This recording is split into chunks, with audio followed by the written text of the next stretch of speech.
Hello everyone, welcome to Raksha academy.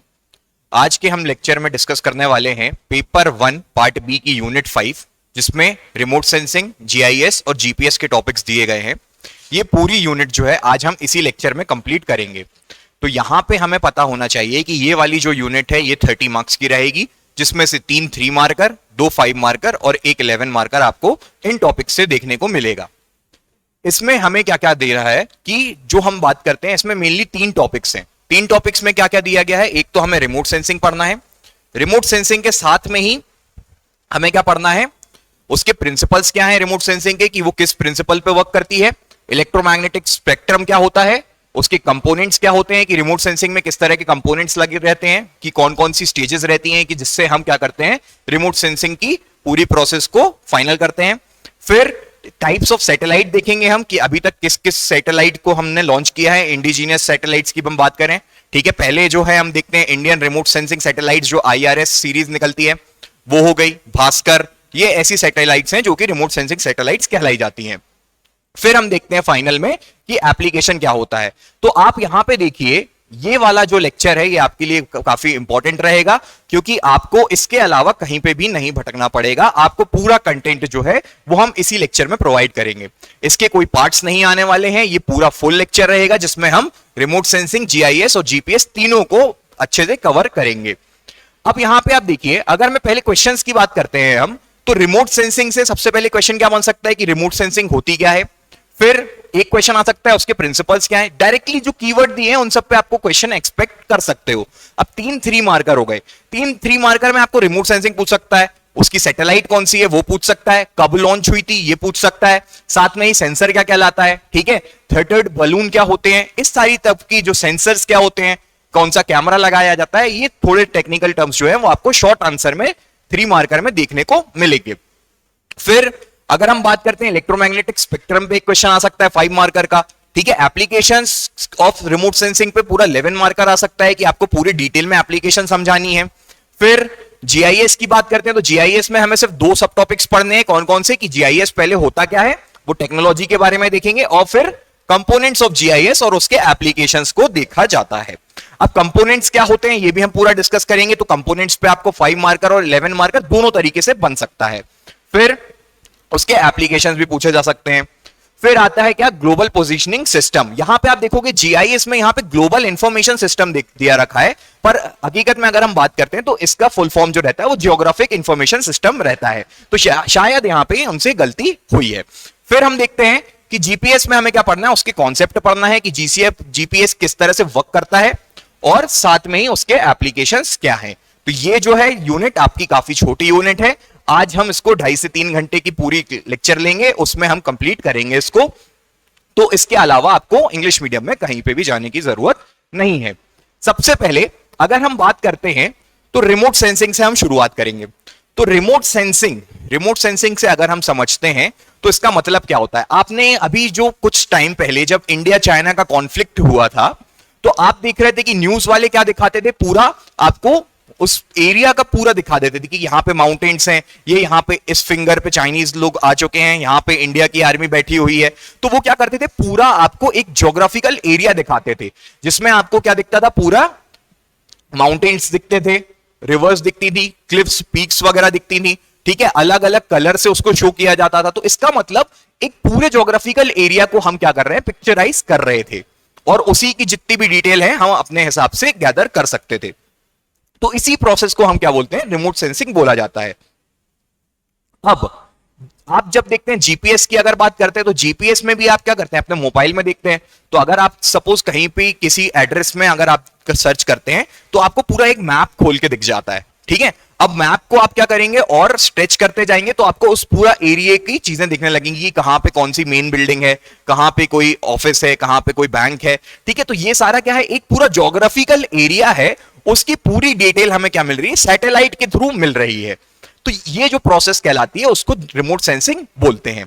अब इसके अगर हम कॉन्सेप्ट के बारे में अगर पढ़ना चाहें तो शुरुआत होती है ह्यूमन आई से, ठीक। रिमोट सेंसिंग हो गया, जीपीएस हो गया, जो हमारा कैमरा हो गया, जो हम फोटोग्राफी करते हैं, तो ये सारे कॉन्सेप्ट जो हैं इनको अगर हम साइड में रखें तो हम एकदम बेसिक कॉन्सेप्ट पे आते हैं जो कि हमारी ह्यूमन आई है। कि हम अगर कोई चीज देखते हैं तो वो हमें किस तरह से दिखाई देती है। ठीक है, सबसे पहले अगर आप बात करो कि जब आपको विजन कैसे होता है, आप किसी भी ऑब्जेक्ट को देखते हो तो क्या होता है, हमारे चारों ओर हमारे पूरे सराउंडिंग में क्या है, लाइट है।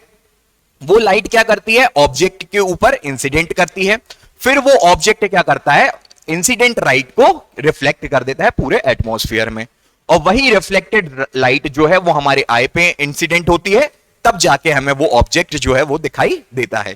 तो यहां पे जो ह्यूमन आई की अगर हम बात करते हैं सबसे पहले, तो ह्यूमन आई जो है वो उसकी एबिलिटी क्या क्या है, वो उसकी एबिलिटी आपको देखने को मिलेगी क्या, ऑब्जर्वेशन की।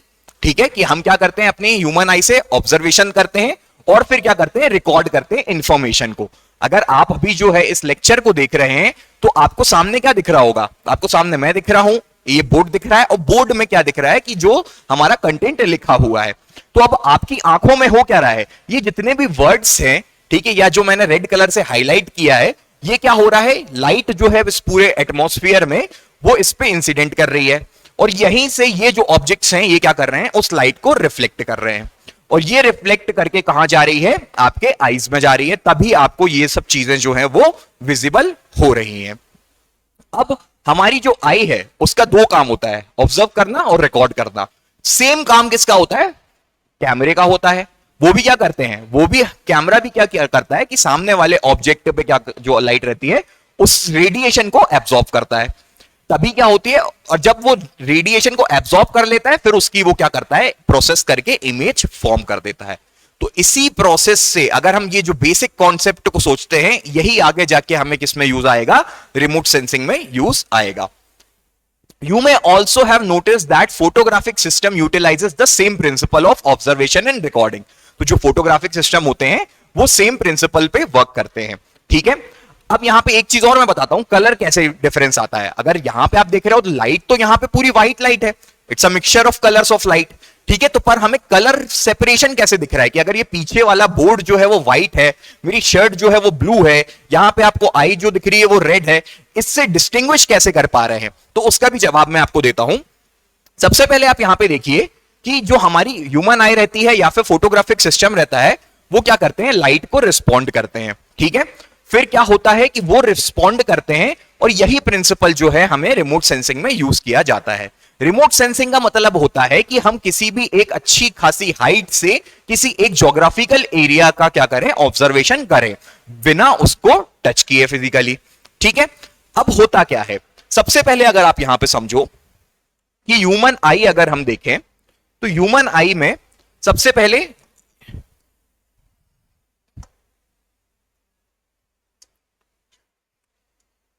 यहां पे पहले आप ये देखिए, ये आपको क्या दिख रहा है, रेड कलर का एक डॉट दिख रहा है। ठीक है, एक एरिया रेड कलर का है, फिर ये क्या हो गया, एक एरिया है किसका, ग्रीन कलर का। ठीक है, फिर ये एरिया क्या है, ब्लैक कलर का है, और एक ब्लू और ले लेते हैं अपन। ठीक है, ये एरिया जो है वो ब्लू कलर का है। अब यहां पे आपको बोर्ड में 4 एरिया दिख रहे होंगे। ठीक है, अब आप इसको डिस्टिंग्विश कर पा रहे होंगे कि ये ग्रीन है, ये ब्लैक है, ये रेड है, ये ब्लू है। ऐसा हो क्यों रहा है, एटमॉस्फेयर में सारी जगह पे लाइट है। ठीक है, सेम लाइट आ रही होगी, सेम लाइट है मतलब it's a mixture of colour, जो हम विबग्योर पढ़ते हैं, व्हाइट लाइट। अब पर इसमें हो क्या रहा है कि ये हमें रेड दिखे, ये ग्रीन दिखे, ये ब्लैक दिखे, ये ब्लू दिखे, इसके पीछे एक फिनोमिना है कि जो भी ऑब्जेक्ट का कलर होता है वो सिर्फ उस कलर की लाइट को रिफ्लेक्ट करता है, बाकी सारी जो कलर्स ऑफ लाइट है उसको वो एब्जॉर्ब कर लेगा। ध्यान से सुनना कि ये जो ब्लू कलर दिख रहा है, तो ये जो हमारे एटमॉस्फेयर में जितनी भी लाइट है वो इस पे इंसिडेंट हो रही है, पर ये जो ब्लू कलर का पोर्शन है वो क्या कर रहा है, सिर्फ ब्लू कलर की लाइट को रिफ्लेक्ट कर रहा है, बाकी की सारी लाइट्स जो है वो ये एब्जॉर्ब कर लेगा। तो इससे होगा क्या, सिर्फ ब्लू कलर की लाइट जो है वो हमारी आंखों में जाएगी, और तभी हमें ये जो है ब्लू दिखेगा। सिमिलरली यहां पे ये रेड क्यों दिख रहा है, क्योंकि यहां पे जो जितनी भी व्हाइट लाइट है उसमें से सिर्फ रेड लाइट जो है ये पोर्शन रिफ्लेक्ट कर रहा है, ये बाकी का पीछे का जो पूरा व्हाइट है वो पूरी व्हाइट लाइट आपको क्या कर रहा है, रिफ्लेक्ट कर रहा है, इसलिए आपको ये पीछे का पोर्शन जो है वो व्हाइट दिख रहा है। अब ये हुआ एकदम बेसिक कॉन्सेप्ट जो हमारी आंखों में होता है, जिसके कारण हम क्या करते हैं, डिफर कर पाते हैं। तो अब यहां से आपको समझना है जो रिमोट सेंसिंग होता है, फोटोग्राफी होता है, इसका पूरा पीछे का खेल जो है वो किसके पीछे लाई करता है? हमारी ह्यूमन आई के पीछे लाई करता है।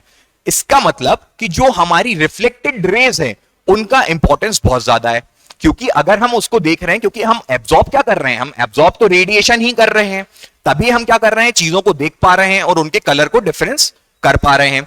तो यहां से आप समझेंगे कि हर कलर की लाइट जो है वो आपको अलग अलग क्यों दिखती है। अब सिमिलरली आप समझिए कि ऑब्जेक्ट क्यों दिखता है आपको, ये स्क्रीन क्यों दिख रही है, ये पूरी स्क्रीन दिख रही है, या मैं क्यों दिख रहा हूं? क्योंकि जो पूरी लाइट मेरे ऊपर इंसिडेंट हो रही है, मैं क्या कर रहा हूं? कुछ लाइट आपको रिफ्लेक्ट कर रहा हूं, वो आपकी आंखों में जा रही है, तब जाके मैं आपको मेरी इमेज आपको दिखाई दे रही होगी। सिमिलरली ये पूरे स्क्रीन की भी ऐसे ही आपको इमेज दिख रही होगी। अब रिमोट सेंसिंग में क्या होगा? रिमोट सेंसिंग में यह होगा कि हमारी जो डिवाइस रहेगी या सैटेलाइट जो रहेगी वो क्या करेगी? एक रेडिएशन भेजेंगे। अब वो रेडिएशन क्या करेंगे? वो उस ऑब्जेक्ट पे टकराएगी और वो टकराने के बाद क्या होगी? वो रेडिएशन रिफ्लेक्ट होगी और उसी रेडिएशन को क्या किया जाएगा? एब्जॉर्ब किया जाएगा सैटेलाइट से और उसको रिकॉर्ड और प्रोसेस करके हमें वो पूरी जगह का एरिया जो है वो दिख जाएगा। ठीक है, तो ये होते ही क्या? Remote sensing. आगे बढ़ते हैं। सबसे पहले आप अगर देखें तो ह्यूमन आई में आप जैसे यहां पे कैंडल है, कैंडल क्या कर रही है? हमारी आई में ये पूरी जो लाइट रेज है वो रिफ्लेक्ट कर रही है, तब जाके हमें क्या मिल रहा है? कैंडल दिखाई दे रही है। अब हम देखते हैं, थोड़ा हिस्ट्री के बारे में पता करते हैं रिमोट सेंसिंग की। रिमोट सेंसिंग की हिस्ट्री की अगर हम बात करें तो सबसे पहले अर्ली 1960s में क्या हुआ था? रिमोट सेंसिंग शुरू हुई थी। मतलब एक ऑफिशियल टर्म जो रिमोट सेंसिंग का था वो 1960s में आया था। उसके पहले क्या हुआ था कि जो थेथर्ड बलून रहते हैं, मतलब आप जो बलून देखते हैं ना, हॉट एयर बलून वगैरह रहता है, उसमें कैमरा लगाया गया था। तो एक वो कैमरा लगाने से क्या किया? एक बड़े से एरिया का उन्होंने क्या कर दिया? रिप्रेजेंटेशन उनको रिकॉर्डेड मिल गया था। तो वो क्या थी? एक तरह से शुरुआत थी किसकी? एक किसी भी बड़े एरिया को कैप्चर करने की। तो इस प्रोसेस को आगे जाके रिमोट सेंसिंग कहा गया। फिर हम बात करते हैं कि जब वर्ल्ड वॉर हुआ था, तो वर्ल्ड वॉर के टाइम में जो अमेरिका था, तो अमेरिका ने क्या किया था? उनके जो जेट प्लेन्स रहते थे या जो एयरप्लेन्स रहते थे उनमें कैमरा लगाया था कि ताकि जितने भी उनके एनिमीज हैं वो उनको दिख जाएं। तो ये प्रोसेस भी एक तरीके से रिमोट सेंसिंग ही कहलाई थी। फिर अगर हम बात करते हैं तो जो ऑफिशियली हमने देखा था कि वो प्रोसेस कब शुरू होती है? 1960 को शुरू होती है। Later it was defined as the total processes used to acquire and measure the information of some property of objects and phenomena by recording device. तो यहां पे लेटर हमें क्या पता चला कि रिमोट सेंसिंग क्या है? एक तरह से टोटल प्रोसेस है जो कि क्या करती है? एक्वायर एंड मेजर करती है क्या? Information of some property of objects. जो भी ऑब्जेक्ट्स हैं उनकी इंफॉर्मेशन हम क्या करते हैं? एक्वायर करते हैं। उसी प्रोसेस को हम क्या करते हैं? रिमोट सेंसिंग कहते हैं। एक और इंपॉर्टेंट टर्म यहां पे रहेगी कि it is not been used as a physical contact. ठीक है, यहां पे कोई भी फिजिकल कॉन्टेक्ट नहीं होगा। फोटोग्राफी में भी अगर आप देखते हो तो कैमरे से आप फोटो खींचते हो तो आप कभी भी वो ऑब्जेक्ट को फिजिकली टच नहीं करते हैं। ठीक है, तो रिमोट सेंसिंग का मतलब होता है कि observation of some particular information of an object without physical contact maintaining with it. ठीक है, तो बिना किसी भी फिजिकल कॉन्टेक्ट के अगर हमें किसी भी ऑब्जेक्ट की इंफॉर्मेशन चाहिए है तो उस प्रोसेस को हम क्या बोलेंगे? रिमोट सेंसिंग बोलेंगे। फिर it can be noted from the above definition of remote sensing that it primary involves an object surface. ठीक है, ऑब्जेक्ट सरफेस रहेगा, उसमें एक रिकॉर्डिंग डिवाइस रहेगी और इंफॉर्मेशन कैरिंग एनर्जी वेव्स। तो तीन तरह की चीजें हमें देखने को मिलेंगी। पहला वो ऑब्जेक्ट खुद रहेगा, फिर उसको रिकॉर्ड करने के लिए एक डिवाइस रहेगी और फिर जो एनर्जी कैरिंग जो वेव्स रहेंगी वो। ठीक है, यहां पे भी आप सेम देखिए कि यहां पे हम जो रिकॉर्ड कर रहे हैं वो कैमरे से कर रहे हैं। ठीक है, तो उसमें ऑब्जेक्ट क्या हो गया? मैं और स्क्रीन जो हो गई वो ऑब्जेक्ट हो गया। अब हम पे जो लाइट आ रही है वो हम क्या कर रहे हैं? रिफ्लेक्ट कर रहे हैं। अब हम रिफ्लेक्ट कर रहे हैं तो वो एनर्जी कैरिंग इलेक्ट्रोमैग्नेटिक वेव्स हैं और उसको कैप्चर कौन कर रहा है? ये सामने रखा कैमरा कैप्चर कर रहा है, तब जाके आपके मोबाइल के स्क्रीन पे ये जो है वो दिखाई पड़ रहा होगा। ठीक है, अब इसके बाद अगर देखते हैं रिमोट सेंसिंग जो है, अगर हम सिर्फ सीधे सीधे इसकी डेफिनेशंस पे जाएं तो यहां से आपको जो है एग्जाम में यही लिख के आना है कि remote sensing is a technique used to gather information about an object without actually coming in contact with it. ठीक है, ये एक लाइन हो गई। फिर the characteristics of an object can be determined by using reflected और emitted electromagnetic radiation from the object। तो उसके जो कैरेक्टरिस्टिक्स हैं वो रिकॉर्ड करे जाते हैं by recording the electromagnetic radiation emitted from it। ठीक है, फिर आगे बढ़ते हैं। अब यहां पे देखो हर ऑब्जेक्ट जो रहेगा वो यूनिक रहेगा और डिफरेंट रहेगा। ठीक है, हमारे सारे फैकल्टीज अलग अलग हैं इसलिए आपको अलग अलग दिखते हैं वो। ठीक है, तो इसलिए क्या होता है कि हर ऑब्जेक्ट जो है एक पर्टिकुलर अलग तरह की इलेक्ट्रोमैग्नेटिक रेडिएशन को क्या करेगा, रेडिएट करेगा। एग्जाम्पल देखते हैं, जो गलवान वैली हमने देखा था, तो गलवान वैली में आप पूरा देखते थे तो आपको क्या होता था, रिवर दिखती थी। अब रिवर क्यों दिख रही है, क्योंकि रिवर जो है वो एक पर्टिकुलर इलेक्ट्रोमैग्नेटिक रेडिएशन जो है वो एमिट कर रही होगी। माउंटेन्स दिख रहे हैं, ट्रीज दिख रहे हैं, ठीक है, चाइनीज और इंडियन सोल्जर्स भी दिख रहे हैं कहीं कहीं। तो वो क्यों दिख रहे हैं, क्योंकि वो जो है उनकी अलग अलग इलेक्ट्रोमैग्नेटिक रेडिएशन जो है उनसे एमिट हो रही है और उसको रिकॉर्ड किया जा रहा है। ठीक है, फिर रिमोट सेंसिंग की अगर हम फिर फाइनली समझें इसको, तो ये जो है एक तरह से टेक्नोलॉजी है क्या करने की, to identify and understand the object through the reflection और emission. Remote sensing systems are commonly used to survey, map and monitor the resources of environment of earth. तो यहां पे हमने बता दिया कि अगर 5 मार्कर लिखना है तो आप इसमें एप्लीकेशन भी लिखना पड़ेगी जो कि आप कंक्लूजन में लिख सकते हो। फिर they can be used to explore other planets, तो अदर प्लैनेट्स को भी देखा जाता है। अगर हम बात करते हैं हिस्ट्री ऑफ रिमोट सेंसिंग की, तो ये जो है फोटोग्राफी का इन्वेंशन हुआ था 1839 में। फिर क्या हुआ, रिमोट सेंसिंग उसके कारण ही पॉसिबल हो पाई। यहां पे आप देख रहे होंगे छोटा सा इमेज जो है आपको थोड़ा धुंधला दिख रहा होगा, ये पूरे ऊपर के एरिया से देखे जा रहे हैं, तो ये पूरी बिल्डिंग्स वगैरह दिख रही हैं, तो इसी प्रोसेस को हम रिमोट सेंसिंग बोलते हैं। ठीक है, पहले के जमाने में जब एयरप्लेन्स वगैरह भी नहीं थे पर कैमरा बन चुका था और जरूरत थी कुछ रिकॉर्ड करने की, तो ये जो पिजन्स वगैरह हैं इनके जो पैरों पे क्या कर दिया जाता था, ये कैमरा जो आपको दिख रहा होगा ये लगाया जाता था। तो ये एक तरीके से शुरुआती स्टेज में रिमोट सेंसिंग किस तरह से पॉसिबल की गई थी वो हमें बताया गया है। फिर अब आते हैं हम क्या अपने अगले पार्ट पे, हमने रिमोट सेंसिंग समझा, हमने उसकी डेफिनेशन समझी। अब आते हैं क्या प्रिंसिपल क्या होता है रिमोट सेंसिंग का। तो रिमोट सेंसिंग के अगर हम प्रिंसिपल्स की बात करें तो सबसे पहले प्रिंसिपल क्या होगा कि हमें क्या करना है, डिटेक्शन करना है और डिस्क्रिमिनेशन करना है किसका, ऑब्जेक्ट्स का। ठीक है, तो प्रिंसिपल्स की अगर हम बात करते हैं तो ऑब्जेक्ट होगा, उसका डिटेक्शन होगा और उसका डिस्क्रिमिनेशन होगा, तभी जाके रिमोट सेंसिंग जो है वो पॉसिबल हो पाएगी। ठीक है, फिर यहां से ये होता कैसे है, इनकी क्या होती है, एक रेडिएंट एनर्जी या फिर रिफ्लेक्टेड एनर्जी जो है वो ऑब्जेक्ट एमिट करता है। तो पहला प्रिंसिपल क्या हो गया रिमोट सेंसिंग का कि every object is unique in its character and its reflect a different kind of electromagnetic radiation which are recorded in the process of remote sensing. ठीक है, फिर different object return different amount of energy. अच्छा, ये दूसरा है हमारा, ठीक है, जिसमें पहली बात हम क्या बोल रहे हैं कि एक ऑब्जेक्ट जो रहेगा वो यूनिक रहेगा, दूसरा क्या होगा कि वो different kind of electromagnetic energy क्या करता है, रिफ्लेक्ट करता है। इसी तीनों को कंबाइन भी करके आप लिख सकते हो। फिर depending upon the property of material, physical, structural and chemical, surface roughness, angle of incidence, intensity and wavelength of radiant energy. इसका मतलब अब हम क्या कर रहे हैं, वो इलेक्ट्रोमैग्नेटिक जो रेडिएशन हमें आ रही है उससे हम क्या कर रहे हैं, पूरी प्रॉपर्टी ऑफ मटेरियल को डिफाइन कर पा रहे हैं कि वो उसका फिजिकल कैरेक्टरिस्टिक्स क्या है, उसका स्ट्रक्चरल क्या है, उसकी केमिकल कैरेक्टरिस्टिक्स क्या रहेगी, सरफेस रफनेस क्या रहेगी, उसका angle of incidence, intensity, wavelength, ये सारी चीजें जो है वो क्या करते हैं, हम रिकॉर्ड करते हैं। तो प्रिंसिपल ऑफ रिमोट सेंसिंग में आप क्या लिख सकते हो कि principle of remote sensing is based on the fact that all objects in the nature are different and unique, which radiates a different kind of electromagnetic radiation and which are recorded so that we can observe the various characteristics like surface roughness, physical, structural and chemical properties of that particular geographical area and anything जो भी हम बोल सकते हैं। ठीक है, तो यहां पे हमने प्रिंसिपल देखा।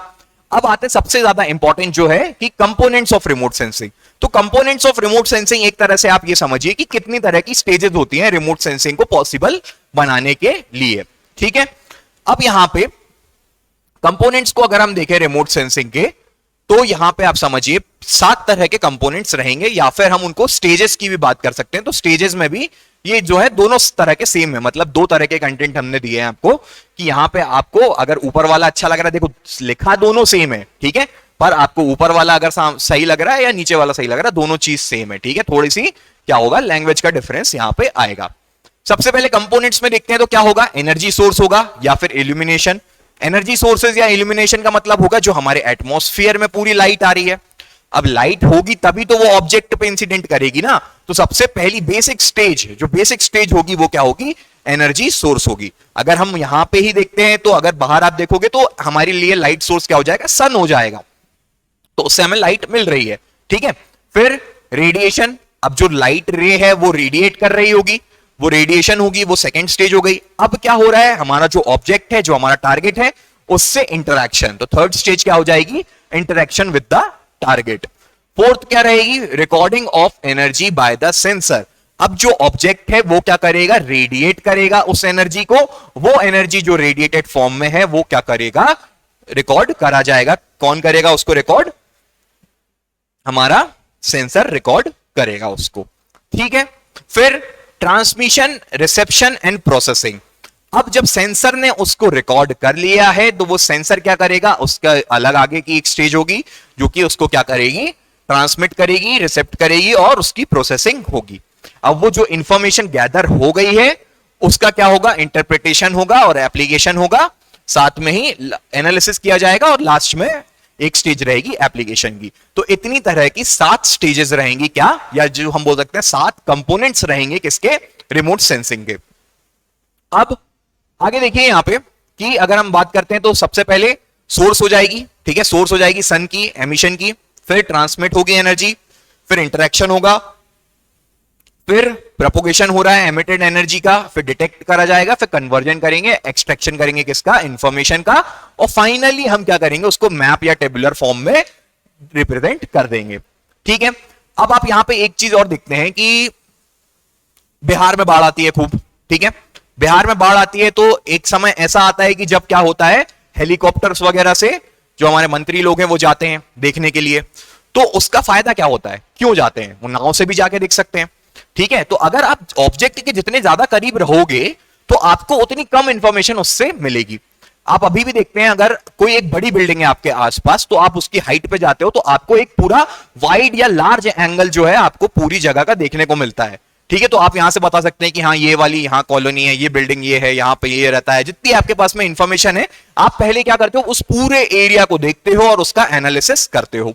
सिमिलरली जो आप देखते हैं कि जितने भी जो हम देखते हैं जब बाढ़ वगैरह आती है तो जो नेता लोग हैं वो क्या करते हैं, हेलीकॉप्टर से जाते हैं, तो वहां पे वो देखते क्या है, वो देखते हैं उनको एक पूरे हाइट एरिया में उनको दिखता है कि कितने एरिया में पानी भरा हुआ है, कहां पे कौन से लोग फंसे हुए हैं, उनको उसके मिटिगेशन, डिजास्टर मिटिगेशन के लिए क्या करना चाहिए। तो ये क्या होता है, एक पूरी इंफॉर्मेशन मिलती है। तो रिमोट सेंसिंग का भी हमारा अगर हम बेसिक एप्लीकेशन देखें तो वो सेंस यही बता रहा है कि यार आपको एक बड़े से एरिया की ज्योग्राफिकल इंफॉर्मेशन पूरी मिल जाएगी इस टेक्नोलॉजी से, ठीक है। रिमोट सेंसिंग में बेसिकली सैटेलाइट्स का यूज किया जाता है। इससे क्या होता है कि सैटेलाइट से आप क्या करेंगे, पूरे एक बड़े से ज्योग्राफिकल एरिया को रिकॉर्ड कर सकते हैं और उसको अप्लाई कर सकते हैं अपने काम के लिए। फिर आगे बढ़ते हैं, यहां पे देखिए, यहां पे अगर आपको क्लियर दिख रहा होगा, सबसे पहले पहली स्टेज कंपोनेंट की क्या हो गई, हमारी एनर्जी सोर्स हो गई, जिसमें हमने क्या दिखाया, सन दिखाया है।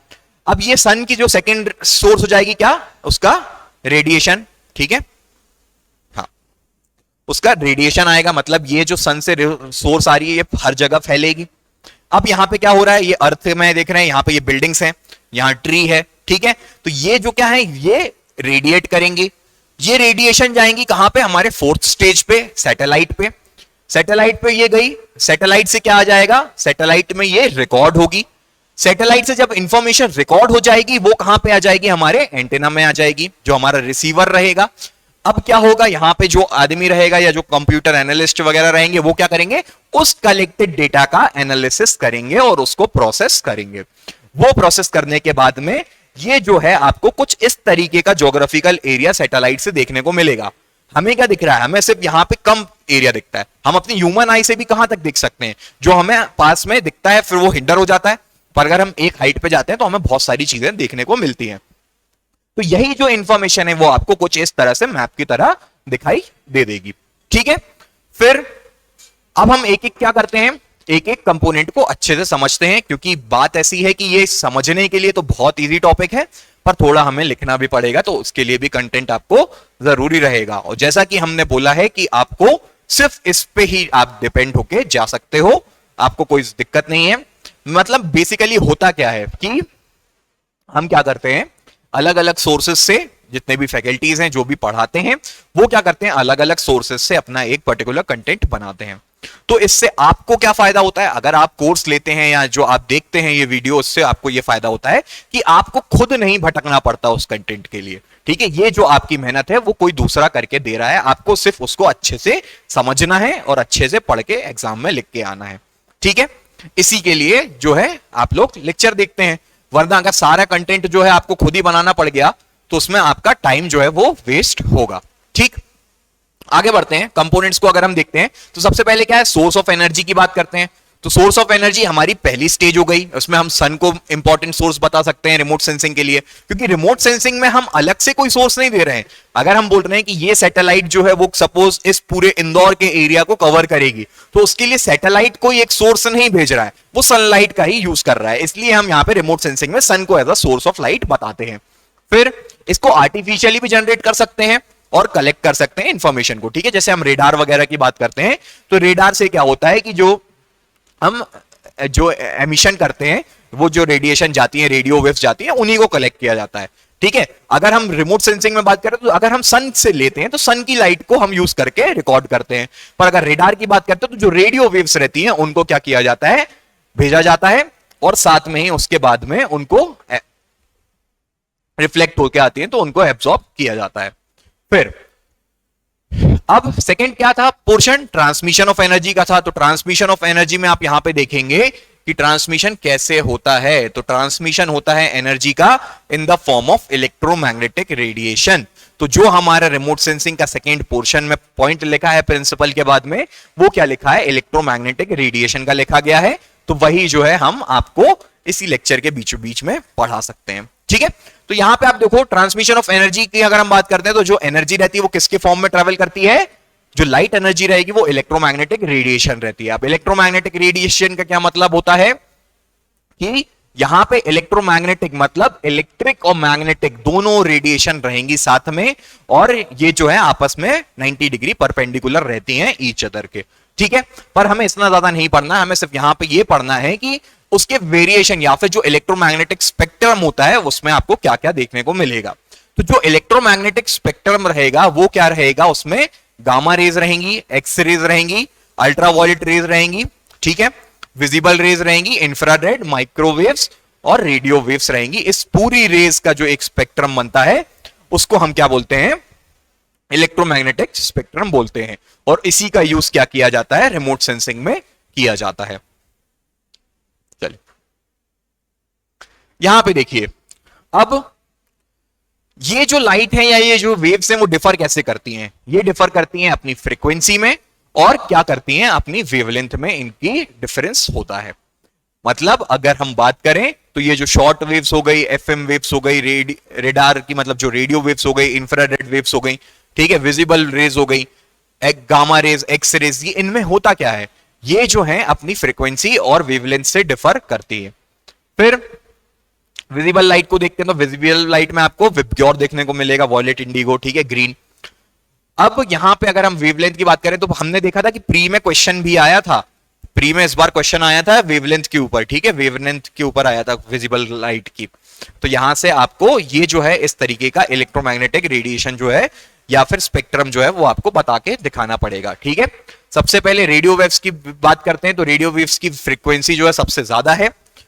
फिर जब उसकी वेवलेंथ अगर हम देख रहे हैं तो वेवलेंथ सबसे ज्यादा है तो मतलब उसकी फ्रीक्वेंसी सबसे कम होगी। ठीक, फिर यहां पे आप देखेंगे विजिबल की बात करते हैं तो विजिबल का ये आपको पूरा स्पेक्ट्रम दिया गया है। तो विजिबल में यहां पे जो है वॉयलेट की वेवलेंथ सबसे कम होती है, रेड की वेवलेंथ सबसे ज्यादा होती है। इसका मतलब कि रेड जो है वो सबसे ज्यादा दूर तक ट्रेवल कर पाएगी। ठीक है, वेवलेंथ वगैरह हमने लाइट का जो टॉपिक है, हमने पूरी फिजिक्स पढ़ चुके हैं हम, तो उसमें हमने वेवलेंथ वगैरह सब पढ़ के रखा है लाइट के टॉपिक्स में। ठीक है, उसमें हम देखते हैं तो वेवलेंथ होता क्या है, अगर वेवलेंथ हम देखते हैं तो जो वेव्स रहती हैं, ठीक है, लॉन्गिट्यूडनल और ट्रांसवर्स वेव रहती हैं, तो जो उनका बीच का हम बोल सकते हैं क्रस्ट और ट्रफ, तो वो क्या होता है, उनके बीच का डिफरेंस एम्पलीट्यूड कहलाता है। तो कॉन्सिक्यूटिव क्रेस्ट और ट्रफ के बीच का क्या कहलाता है, उसको हम वेवलेंथ बोलते हैं। ठीक, आगे चलते हैं। थर्ड स्टेज क्या हो जाएगी, इंटरेक्शन की बात आएगी एनर्जी से और अर्थ सरफेस से। तो ये जो है वो प्रोपोगेट करेगी कहां पे, ऑब्जेक्ट्स में। वो ऑब्जेक्ट पे क्या होता है जो हमने सबसे पहले पढ़ा था, सबसे पहले जो हमने कॉन्सेप्ट समझा था कि कोई ऑब्जेक्ट हमें कैसे दिखता है, तो वही उसका इंटरेक्शन होगा। नेक्स्ट, अब क्या करेंगे, ये प्रोपोगेट होगी कहां पे, एनवायरमेंट में प्रोपोगेट होगी। एनवायरमेंट में आप देखोगे तो जब प्रोपोगेट होती है तो बहुत सारे सोर्सेस रहते हैं, अलग अलग तरीके की गैसेस रहती हैं एनवायरमेंट में, वो कुछ लाइट को एब्सॉर्ब करती हैं। ठीक है, तो इसलिए रिमोट सेंसिंग भी हम देखते हैं, तो जब पूरा क्लियर विजिबल जो स्काई रहता है, हमें क्लियर स्काई रहता है, तो वहां पे रिमोट सेंसिंग की जो हमें डेटा मिलता है उसकी क्वालिटी थोड़ी अच्छी होती है। ठीक है, नेक्स्ट फिर क्या है, स्टेज डिटेक्शन की है। डिटेक्शन मतलब अब जो हमें इंफॉर्मेशन आ गई उसको डिटेक्ट करना है। ठीक है, अभी तो क्या हो रहा था, प्रोपोगेट हो रही थी वो वाली इंफॉर्मेशन, अब नेक्स्ट स्टेज में क्या होगा, उसकी डिटेक्शन होगा उसका। अब जब वो उसका डिटेक्शन हो जाएगा फिर उसके बाद में क्या होगा, उसका एनालिसिस होगा, उसके कन्वर्जन होगा, किसका, conversion of energy received into photographic या डिजिटल फॉर्म ऑफ डेटा। फिर उसके कंटेंट को हम एक्सट्रैक्ट करेंगे तो क्या होता है, एक्सट्रैक्ट करने से आपको क्या बनाओगे, आप वो उसकी डिजिटल इमेज बनाओगे, फिर साथ में टेबल्स बनाओगे, मैप्स बनाओगे, मतलब जिस तरह से आपको अपने इंफॉर्मेशन को रखना है। ठीक, तो ये क्या हो जाते हैं, कंपोनेंट्स ऑफ रिमोट सेंसिंग होते हैं। नेक्स्ट हम आते हैं क्या, टाइप्स ऑफ रिमोट सेंसिंग में। तो टाइप्स ऑफ रिमोट सेंसिंग, तो रिमोट सेंसिंग जो है वो दो तरीके की होती है, एक होती है एक्टिव रिमोट सेंसिंग होती है और एक होती है क्या, पैसिव रिमोट सेंसिंग होती है। अब पैसिव इंस्ट्रूमेंट्स की अगर हम बात करते हैं तो पैसिव इंस्ट्रूमेंट्स जो रहेंगे वो क्या करते हैं, they detect natural energy, they detect the natural energy reflected और emitted from the observed scene. ठीक है, पैसिव इंस्ट्रूमेंट्स जो रहेंगे वो क्या करेंगे, रेडिएशन जो नेचुरली ऑब्जेक्ट से रेडिएट हो रही है, मतलब जो सन की एनर्जी का यूज किया जा रहा है, जो एटमॉस्फेयर में रेडिएशन है उनका यूज किया जा रहा है उस एनर्जी के लिए, और फिर उसकी रिकॉर्डिंग करते हैं। तो ऐसे इंस्ट्रूमेंट्स को हम क्या बोलते हैं, पैसिव इंस्ट्रूमेंट्स बोलते हैं। एक्टिव इंस्ट्रूमेंट्स क्या होते हैं, एक्टिव इंस्ट्रूमेंट ऐसे इंस्ट्रूमेंट हो जाते हैं जो कि क्या करेंगे, खुद की एक रेडिएशन को एमिट करेंगे, फिर उनकी ही खुद की एक रेडिएशन जो है वो ऑब्जेक्ट से जाके टकराएगी, वो रिफ्लेक्ट होगी और फिर उसको वो कैप्चर करेंगे। तो इस तरह के जो इंस्ट्रूमेंट रहेंगे वो क्या कहलाएंगे, हमारे एक्टिव इंस्ट्रूमेंट कहलाएंगे। पहले हम पढ़ लेते हैं पैसिव रिमोट सेंसिंग इंस्ट्रूमेंट के बारे में। तो पैसिव रिमोट सेंसिंग इंस्ट्रूमेंट में क्या हो जाएगा, रेडियोमीटर आ जाता है सबसे पहले। तो रेडियोमीटर क्या करता है, ये जो हमारी इलेक्ट्रोमैग्नेटिक रेडिएशंस हैं उन्हीं को क्या करता है, जो हमारी विजिबल हो जाएंगी, इंफ्रारेड, माइक्रोवेव्स, जिस तरह की जो रेडिएशन है उनको अब्सॉर्ब करेगा और हमें क्या कर देगा, एक पूरी इंफॉर्मेशन बना के दे देता है।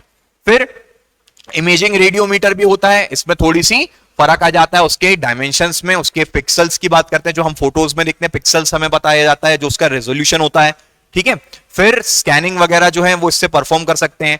एक होता है क्या, स्पेक्ट्रोमीटर होता है। तो स्पेक्ट्रोमीटर से भी हम क्या करते हैं, इंसिडेंट जो इलेक्ट्रोमैग्नेटिक रेडिएशन है उसे ही का हम यूज करके क्या करते हैं, इंफॉर्मेशन देखते हैं। तो जैसे प्रिज्म वगैरह की बात करते हैं, तो प्रिज्म का क्या होता है, प्रिज्म में आपको 3 सरफेस लगे हुए रहते हैं, एक एनर्जी जाती है, व्हाइट लाइट जो है वो क्या कर देती है, प्रिज्म से डिस्पर्स हो जाती है, मतलब अलग अलग उसके कॉन्स्टिट्यूएंट कलर में डिफ्रैक्शन हो जाता है उसका।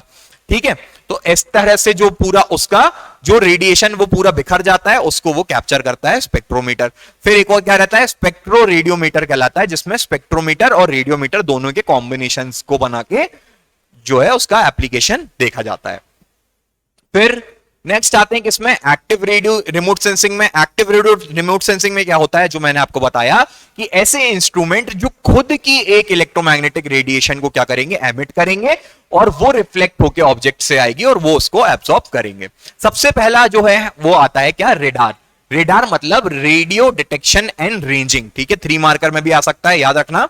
तो radio detection and imaging ranging जो होता है, इसमें क्या होगा, रेडियो वेव्स या फिर माइक्रोवेव्स की जो फ्रीक्वेंसी रहेगी इलेक्ट्रोमैग्नेटिक रेडिएशंस में से, उनको क्या किया जाएगा, भेजा जाएगा, वो ट्रांसमिट होगी ऑब्जेक्ट से। फिर क्या होगा, एक रिसीवर रहेगा, रिसीविंग एंटीना रहता है उनका, वो उसको रिसीव करता है, वो रिसीव करेगा। फिर जो इस तरह से हम क्या करते हैं, डिस्टिंक्ट ऑब्जेक्ट की पूरी इंफॉर्मेशन गैदर कर सकते हैं। उसके लिए क्या किया जाता है, रेडार लगाया जाता है। अब रेडार का आपने यहां पे ये भी देखा होगा कि जब भी हम देखते हैं कि जब सर्जिकल स्ट्राइक्स वगैरह हुई थी, तो सर्जिकल स्ट्राइक्स वगैरह हुई तो होता क्या है, या आप जो भी मतलब मूवी वगैरह देखते हो तो उसमें से बड़े बड़े जो हम देखते हैं इंस्ट्रूमेंट लगाए जाते हैं वो रेडार कहलाते हैं। उससे होगा क्या कि अगर कोई एनिमी का एयरप्लेन आ रहा है तो हम रेडार क्या करेगा, कंटिन्यूअसली क्या करता जाएगा, अपनी रेडिएशंस को एमिट करता जाएगा। अब कंटिन्यूअसली रेडिएशन एमिट हो रही है तो जैसे ही कोई सपोज ये जो है एयरप्लेन आया आपके रेडार के एरिया में, तो ये क्या है, ये ऑब्जेक्ट जो है वो सीधे क्या कर देगा, अपनी रिफ्लेक्ट करेगा उन रेडिएशंस को, और वही जो रेडिएशंस है वो क्या कर लेगा, रेडार एब्जॉर्ब कर लेगा। अब उससे उनको यह पता चल जाएगा कि इतने पर्टिकुलर एरिया में कोई एक एक्टिविटी हुई है या कोई एक फ्लाइंग एयरक्राफ्ट जो है वो आया है। ठीक है, काफी सिंपल है, ये चीज समझ में आ रही होगी कि जो हम क्या कर रहे हैं, कोई भी ऑब्जेक्ट है उसमें एक रे भेज रहे हैं, वो ऑब्जेक्ट उसको रिफ्लेक्ट करेगा, वही हम उसको रिकॉर्ड करेंगे। यही अलग अलग तरीके जो हैं उनको हम रिमोट सेंसिंग में यूज करते हैं। फिर यहां पे स्कैटरोमीटर होता है एक, ठीक है, एक लिडार होता है। लिडार मतलब लाइट डिटेक्शन एंड रेंजिंग। यहां पे लाइट भेजी जाती है, लाइट का जो होगा, यहां पे नाम से ही समझ में आ रहा है हमें कि लाइट को भेजेंगे तो लाइट क्या होगी, लाइट रिफ्लेक्ट होगी, उसी को एब्जॉर्ब करा जाएगा। ठीक है, सेंसिटिव डिटेक्टर्स लगाए जाते हैं इसमें। फिर एक होता है लेजर एल्टीमीटर। ठीक, अब हम आते हैं क्या अगले टॉपिक पे। अभी तक हमने क्या देख लिया, प्रिंसिपल देख लिया है, हमने उसके कंपोनेंट्स देख लिए हैं, और साथ में ही हमने क्या देख लिया कि कितने फॉर्म की, कितने टाइप्स की रिमोट सेंसिंग होती है। अब ये टाइप्स वगैरह जो है मैं मेंशन्ड नहीं है, पर ये हम क्या कर सकते हैं, आंसर में लिख दोगे तो अच्छा लगेगा काफी। ठीक है, रिमोट सेंसिंग में आएगा तो there are two types of remote sensing, जिसमें पैसिव इंस्ट्रूमेंट और एक्टिव इंस्ट्रूमेंट का यूज किया जाता है। ठीक, चलिए अब सैटेलाइट रिमोट सेंसिंग देखते हैं। सैटेलाइट रिमोट सेंसिंग में क्या होगा, अब सैटेलाइट रिमोट सेंसिंग के नाम से समझ में आएगा कि remote sensing by using satellites. Satellites, तो सैटेलाइट क्या होती है, सैटेलाइट एक आप बोल सकते हो कि अर्थ को रिवॉल्व करता हुआ एक ऑब्जेक्ट, उसको सैटेलाइट बोला जाता है। मून हमारी अर्थ की क्या है, सैटेलाइट है, वो कंटिन्यूअसली रिवॉल्व कर रही है एक फिक्स्ड पाथ पे। ऐसे ही क्या करते हैं, हम इंस्ट्रूमेंट्स को भेज देते हैं स्पेस पे, और वो क्या करते हैं, अर्थ के रिवॉल्यूशन करते हैं, तो उनको हम क्या कहते हैं, सैटेलाइट कहते हैं। अब इन सैटेलाइट्स में क्या होता है, इन सैटेलाइट्स में अच्छे हैवी कैमरे लगाए जाते हैं, ठीक है, सेंसर्स लगाए जाते हैं, ट्रांसमीटर और रिसीवर्स लगाए जाते हैं, ये सारे कंपोनेंट्स उनमें लगाए जाते हैं, और उसी से क्या होता है, रिमोट सेंसिंग होती है। अब सैटेलाइट्स को एनर्जी वगैरह के भी सोर्स की रहते हैं कि वो सनलाइट से एनर्जी लेती हैं सैटेलाइट्स वगैरह, तो ये हम सैटेलाइट्स में ही पढ़ते हैं वो तो। ठीक है, ये भी हमने पढ़ा हुआ है हमारे कोर्स में, जो हमारी यूनिट 7 है उसमें जियोसिंक्रोनस सैटेलाइट्स वगैरह के बारे में एक टॉपिक है, उसमें हमने ये सब चीजें डिस्कस करी हैं। ठीक, अब अगर हम बात करते हैं रिमोट सेंसिंग को, तो यहां पे एक लाइन बहुत अच्छी मिलेगी आपको लिखने के लिए कि the remote sensing satellites are equipped with the sensors looking down to the earth. ठीक है, तो जो रिमोट सेंसिंग सैटेलाइट्स रहती हैं उनमें सेंसर्स लगे रहते हैं जो कि अर्थ को देखते रहते हैं। फिर they are the eyes in the sky. ठीक है, ये सैटेलाइट्स को जो है आईज इन द स्काई बोला जाता है कि आकाश में एक तरह से आंखों की तरह काम करती हैं, जो कि 24 घंटे पूरी पृथ्वी को देखती रहती है। ठीक है, सर्वेलेंस में रहती हैं। तो सैटेलाइट्स का यूज यही रहता है। ठीक है, सैटेलाइट्स को हम क्या बोलते हैं, आईज इन द स्काई बोला जाता है। फिर they constantly observing the earth as they go round in the orbits. The satellite remote sensing of the earth, the sensors are looking through a layer of atmosphere separating the sensors from the earth surface being observed. ठीक है, तो जो remote sensing satellites रहती हैं वो continuously अर्थ को observe करती रहती हैं। हिस्ट्री की अगर हम बात करते हैं सैटेलाइट्स की, तो IRS-1A मतलब इंडियन रिमोट सेंसिंग। ठीक है, इंडियन रिमोट सेंसिंग में जो फर्स्ट सैटेलाइट की सीरीज थी, इंडिजिनियसली थी ये। ठीक है, हमारे इंडिया ने वर्क करना शुरू किया था। फिर ये जो है सक्सेसफुल हुआ था कब, मार्च 17 1988 को। ठीक है, ये जो है हमारे को जो सोवियत यूनियन है उसके सपोर्ट से हमने पॉसिबल किया था। ठीक है, फिर ये इसका सक्सेसफुल लॉन्च हुआ था। इसने क्या किया था, ये एक तरह से रिमार्केबल अचीवमेंट है किसका, इसरो का। ओके, फिर IRS-1A के बाद में IRS-1B जो है उसको भी क्या किया गया, आगे बढ़ाया गया। फिर साथ में ही आप देखोगे कि ये जो 1991 में IRS-1B का लॉन्च हुआ था। अब IRS-1B का लॉन्च हो गया, उसके बाद में अब हम आगे बढ़ते हैं, तो यहां पे आप देखो IRS-1A। ठीक है, आपको IRS-1A में यहां पे एक सैटेलाइट ये डब्बा सा दिखाई दे रहा होगा, यही जो है वो पूरा रिवॉल्व करेगा अर्थ के आजू बाजू। इसका काम क्या रहेगा, रिमोट सेंसिंग का रहेगा। ये क्या करेगा, कंटिन्यूअसली जो रेडिएशन है उसको एब्जॉर्ब करता रहेगा और उनकी प्रोसेसेस करके डेटा जो है वो भेजता जाएगा। ठीक है।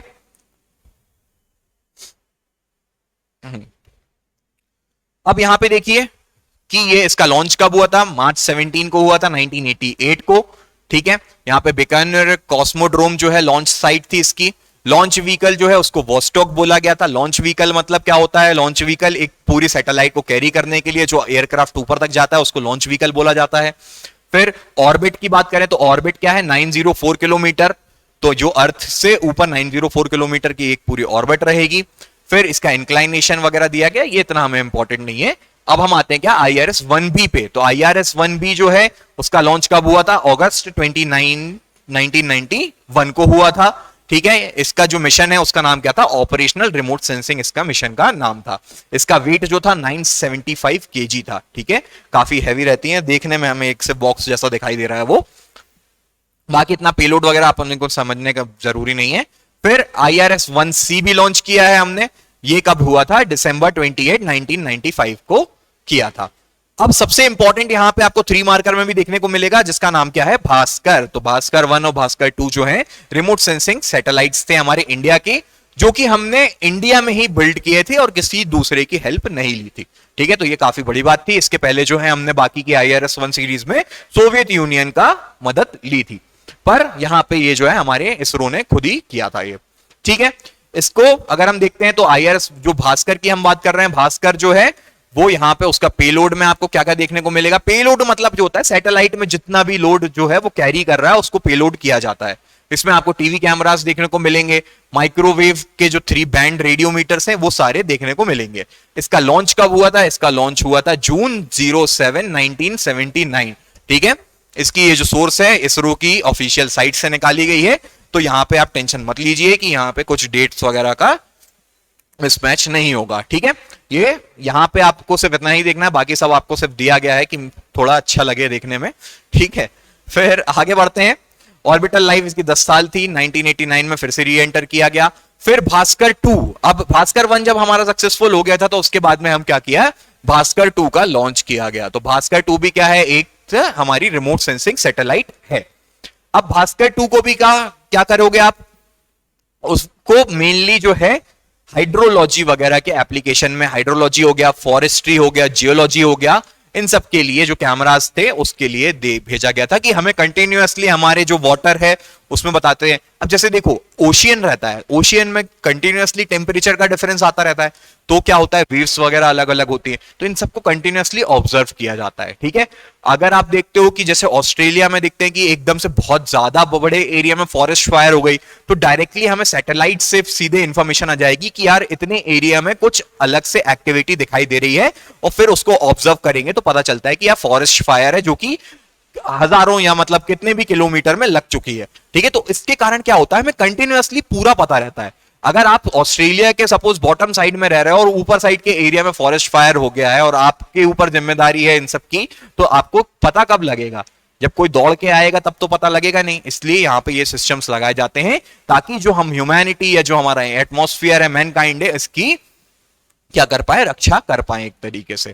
ठीक है। तो इसलिए हमें डायरेक्टली सिग्नल्स मिल जाएंगे कि यार इतने एरिया में आग फैल चुकी है, इस स्पीड से बढ़ रही है, ये भी पता चल जाता है। ठीक है। अब आप खुद ही देखते हो ना, अगर आप ऑर्डर करते हो तो जब आपका जो डिलीवरी पार्टनर रहता है जोमेटो का, वो कहां से कहां पहुंच गया वो भी आपको देखने में मिल जाता है। तो ये किस तरीके से पॉसिबल हुआ, ये जीपीएस से, रिमोट सेंसिंग से, ठीक है, जीआईएस से, इन्हीं से पॉसिबल हुआ। तो आप सिंपल इतना ही समझो, अगर जोमेटो की ही बात कर रहे हैं हम, तो आपने सपोज कहीं से खाना मंगाया, ठीक, खाना मंगाया, तो आपको वो जोमेटो की जब ऐप देखते हो तो आपको डिलीवरी पार्टनर दिखाई देता है। ठीक है। एक बाइक चलती हुई दिखाई देती है। अब वो बाइक चलती हुई दिखाई दे रही है, तो जो पूरा एरिया है, जो इतना पूरा बड़ा एरिया जो है आपको, वो तो मैप के फॉर्म में या रिप्रेजेंटेशन के फॉर्म में देता है। अगर वही एक्चुअल होगा तो वो रिमोट सेंसिंग कहलाएगी। ठीक।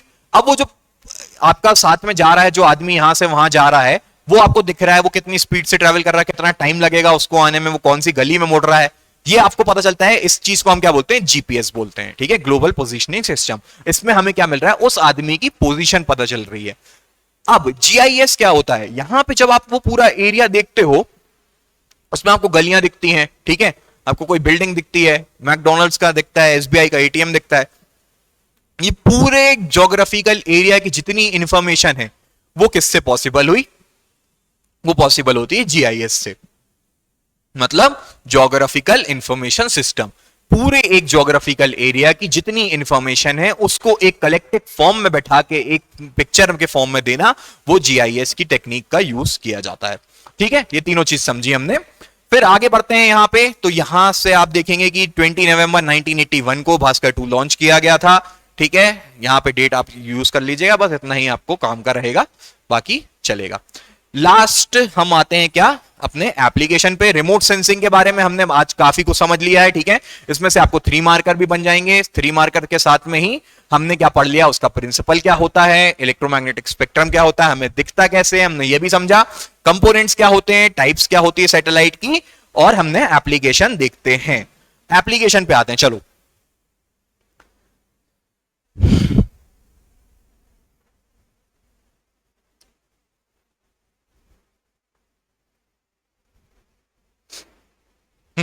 ये आपकी एप्लीकेशन है।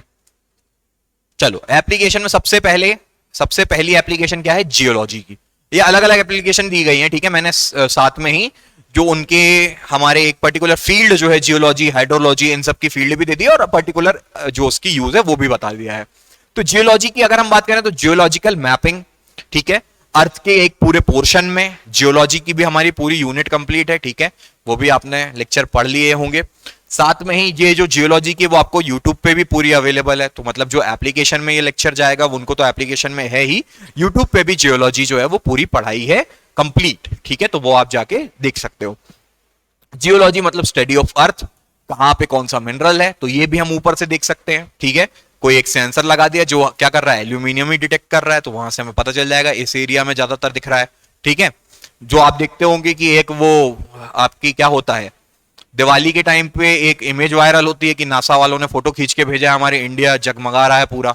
ठीक है, तो वो भी क्या है, वो हालांकि रहती है फेक, पर वो एक तरह से रिमोट सेंसिंग ही है कि एक पूरे आपने पूरी कंट्री की इमेज बता दी आपने कहीं से खींच के।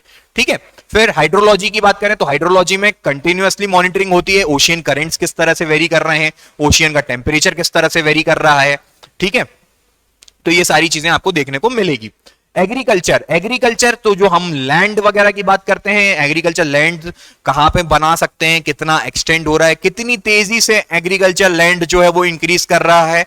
ठीक है, ये सारी चीजें जो है रिमोट सेंसिंग से डिटेक्ट की जाती हैं। फॉरेस्ट्री की बात करें तो कहां कहां फॉरेस्ट के एरिया हो गए, कितना बायोमास है, कितना स्पीशीज का आइडेंटिफिकेशन है, फॉरेस्ट फायर हो गई है तो उसकी मैपिंग कैसे करी जाए, इन सब चीज का जो है एप्लीकेशन आपको रिमोट सेंसिंग में होता है। फिर ओशियनोग्राफी को देखते हैं अगर हम, तो ओशियनोग्राफी में क्या मिलेगा आपको, सी आइस आइडेंटिफिकेशन रहेगा। ठीक है, तो यहां पे ओशियनोग्राफी की हम बात करें तो किस तरह से आइस जो है वो मेल्ट हो रही है, क्या उसका रेट है, क्योंकि हम तो ये कंटिन्यूअसली मॉनिटर कर रहे हैं ना। अब आप यहां पे भारत में बैठ के ये तो नहीं बता पाओगे कि एंटार्क्टिका में आइस किस रेट से पिघल रही है, नहीं बता पाओगे ना। तो इसके लिए आपको एक पूरा सर्वेलेंस हमेशा चाहिए 24 आवर्स में, तो वो सब आपको कहां से मिलेगा, रिमोट सेंसिंग की हेल्प से मिलता है। शिपिंग की बात करते हैं तो शिपिंग में आप देखते हो उसके लिए रिमोट सेंसिंग का डायरेक्शंस के लिए। ठीक है, जीपीएस और remote sensing, GPS GIS remote sensing आपस में तीनों इंटर रिलेटेड टेक्नोलॉजीज हैं। ठीक है, अब पहले के जमाने में देखते कि नाव वाले क्या करते थे, तारों को देख के क्या करते थे, डिटेक्शन करते थे अपने डायरेक्शन का। तो अब रिमोट सेंसिंग ने इसको बता दिया है कि भाई यहां पे इस एरिया में आपकी नाव है, आप यहां से इस तरह से जा सकते हो। फिर मिलिट्री का यूज जैसे हमने देखा ही था कि गलवान वैली में आपने देखा था कि आपको पूरा दिखा दिया गया था, पूरी क्लिफ्स वगैरह दिखाई थी, फिंगर 1 2 3 वो पूरा। ठीक, फिर अगर हम इसको थोड़ा और आगे बढ़ते हैं, थोड़ा डिटेल में अगर डिस्कस करें तो यहां पे हम एक एक पॉइंट अच्छे से पढ़ लेते हैं कि it helps in observing the flow of current. ठीक है, एंड सर्कुलेशन, जिस तरह से ओशियन करंट्स फ्लो होते हैं उनका सर्कुलेशन, कहां पे साइक्लोन्स आ रहे हैं, कहां साइक्लोन्स नहीं आ रहे हैं। ठीक है, ये सारी चीजें जो है वो आपको देखने को मिलेगी। फिर it also assist and studying glacier melts, किस तरह से ग्लेशियर मेल्ट हो रहा है, किस तरह से डिग्रेडेशन हो रहा है वेटलैंड्स इकोसिस्टम का, ये भी हम रिमोट सेंसिंग से देखा जाता है। ठीक है, कितने प्रॉपर ऑपरेशनलाइजेशन हो रहा है प्रिसिशन फार्मिंग का, फार्मिंग मेथड्स में किस तरह से एरिया इंक्रीज हो रहा है, ये रिमोट सेंसिंग से देखते हैं। पूरी हम जो बोल सकते हैं डिस्प्लेस्ड रिफ्यूजीज जो हैं वो कहां से जा रहे हैं, ठीक है, टेररिस्ट वगैरह कहां पे बैठे हैं, ठीक है, ये सारी चीजों भी आपको रिमोट सेंसिंग से मिल जाएगी।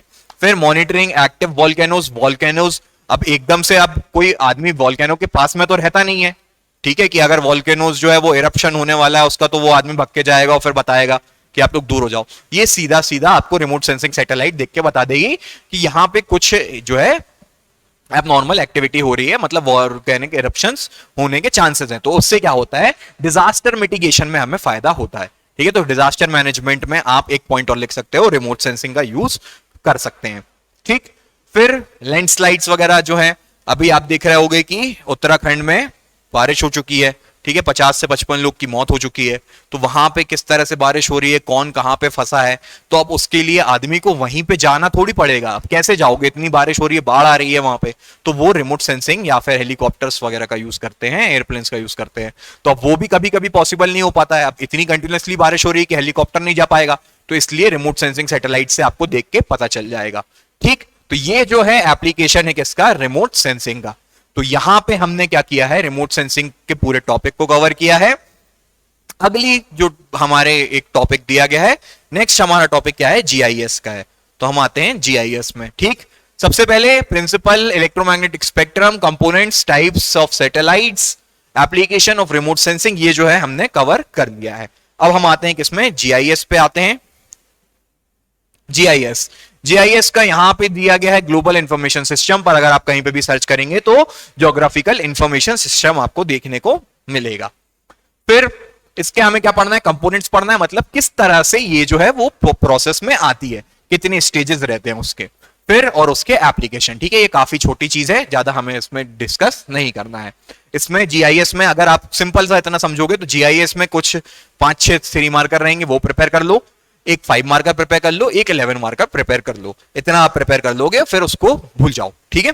ज्यादा कुछ नहीं करना है इसमें, कुछ ज्यादा डीप में जाने की जरूरत नहीं है। ये छोटे छोटे टेक्नोलॉजीज हैं, इन पे डायरेक्टली क्वेश्चन बनेंगे क्योंकि न्यूली एडेड है।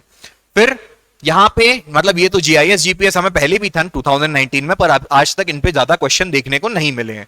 पर इस बार जो है आपको 30 नंबर में ज्योग्राफिकल पॉइंट ऑफ व्यू से आएगा, ठीक है। आपको मतलब ये साइंटिफिक पॉइंट ऑफ व्यू से कम ही देखने को मिलेगा, आपको ज्योग्राफिकल पॉइंट्स लिखने हैं। एप्लीकेशन में भी हमने देखा ना, एप्लीकेशन में हमने क्या लिखा था रिमोट सेंसिंग के, हाइड्रोलॉजी लिखा था, ओशिनोग्राफी लिखा था, जियोलॉजी लिखा था, ठीक है, फॉरेस्ट मैपिंग लिखा था, मैपिंग लिखा था। ये सारे क्या है, ज्योग्राफिकल टर्म्स हैं, इनको ही लिखोगे आप तो आपको ज्यादा फायदा होगा। फिर imagine if you want to join a swimming class, ठीक है, चलो बहुत अच्छा एग्जांपल लिखा है यहां पे कि imagine if you want to join a swimming class in order to choose the best from the available. Suppose you have a map that shows you with one click on the location near your home and the name of the institution, fee structure, extra benefits, all on a single map. ठीक है, आपको अगर swimming class जाना है तो आप अगर सोचिए, अगर आपको स्विमिंग क्लास जाना है तो कितना बेहतर होगा कि आपने एक क्लिक किया और आपको वो पूरी क्लास की इंफॉर्मेशन, आपके आसपास कितनी क्लास की इंफॉर्मेशन है, स्विमिंग क्लास है, वो उसकी इंफॉर्मेशन मिल जाए, हर क्लास का आपको फीस स्ट्रक्चर मिल जाए, हर क्लास का आपको डिस्टेंस मिल जाए, कितना दूर है, उसके बेनिफिट्स और क्या क्या हैं, ठीक है, कि स्विमिंग क्लास में और क्या क्या बेनिफिट्स मिल रहे हैं, आपको इंस्ट्रक्टर की जानकारी मिल जाए। तो ये क्या होगा, आपने एक पर्टिकुलर केस जो आपको स्विमिंग क्लास के लिए जाना था उसके लिए आपने क्या किया, एक क्लिक करी और आपको इतनी इंफॉर्मेशन मिल गई। तो सोचो अगर कितना अच्छा होगा कि अगर हमें किसी ज्योग्राफिकल एरिया के बारे में अगर चाहिए इंफॉर्मेशन, वो हमें मिल जाए। अगर मैं डालूं इंदौर, तो इंदौर अगर हम डाल रहे हैं, ठीक है, सर्च कर रहे हैं, तो हमें इंदौर की पूरी ज्योग्राफिकल इंफॉर्मेशन मिल जाए कि भाई इसका एरिया इतना है, इतने यहां पे इसके इंदौर डिवीजन में ये डिस्ट्रिक्ट आएंगे, इंदौर के अंदर ये कॉलोनीज हैं, यहां से ये रिवर बहती है, यहां पे ये उसका पोस्ट ऑफिस है, यहां पे उसके बैंक्स हैं। तो ये क्या हो गया, एक पूरे ज्योग्राफिकल एरिया की हमें इंफॉर्मेशन मिल रही है।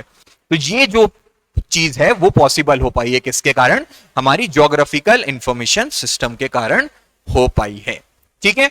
This technology which shows multiple data variants, ठीक है, ये जो लाइन है काफी इंपॉर्टेंट है। This technology which shows multiple data variants in relation to a geographical position of earth surface and enable storing, checking as well as it's called geographical information system. मतलब ऐसी टेक्नोलॉजी जो हमें इनेबल कर रही है कि किसी भी एक पर्टिकुलर ज्योग्राफिकल एरिया की इंफॉर्मेशन हमें मिल जाए, कंप्लीट इंफॉर्मेशन, ठीक है, तो उसको हम क्या बोलते हैं, ज्योग्राफिकल इंफॉर्मेशन सिस्टम बोला जाता है। जीआईएस टेक्नोलॉजी जो है वो क्या करती है, कलेक्ट करती है और यूज करती है किसका, ज्योग्राफिक डेटा का। ठीक है, फिर सर ठीक है, एक मिनट। अब डिजिटल मैप की अगर हम बात करते हैं तो जब आप मैप देखते हो अपने, जब आप मोबाइल में खोलते हो मैप देखते हो, तो उस मैप में कोई भी पर्टिकुलर एरिया में आपको क्या दिख जाता है, आपको ट्रैफिक तक देखने को मिल जाता है, आपको उस एरिया में कौन कौन सी मेजर बिल्डिंग्स हैं, कौन सा बैंक है, कौन सी रेस्टोरेंट है, ठीक है, कौन सा प्ले सेंटर है, ये सारी चीजें आपको देखने मिल जाती हैं, स्कूल कौन सी है। ठीक, ये क्या होता है, एक पूरे मैप में आपको डिजिटली छोटी छोटी चीजें प्रिसाइसली आपको दिख जाती हैं। तो ये टेक्नोलॉजी जिसमें हम क्या करते हैं, पूरे ज्योग्राफिकल एरिया को एक जगह समेट के पूरी इंफॉर्मेशन निकाल देते हैं, उसको ही हम क्या बोलते हैं, जीआईएस बोलते हैं। इसके लिए क्या होता है, वेरियस सोर्सेज रहती हैं, ठीक है, वेरियस सोर्सेज जो कि क्या करती हैं, डेटा को कलेक्ट करती हैं। वो कलेक्ट करने के बाद हमें क्या करना रहता है, उस इंफॉर्मेशन का एनालिसिस करना रहता है। एनालाइजेशन के बाद में क्या होता है, ज्योग्राफिकल प्रेजेंटेशन उसकी बनती है। ठीक है, फिर अब यहां पे आप एक बार समझिए, हम देखते हैं मैप, ठीक है, यहां पे सपोज ये एक पूरा एरिया है, ठीक। अब ये जब मैप कभी भी बनता है ना, तो मैप बनने के लिए बहुत सारी चीजें देखी जाती हैं। पहले आप देखोगे कि यहां पे आपको एलिवेशन देखने को मिलेगा,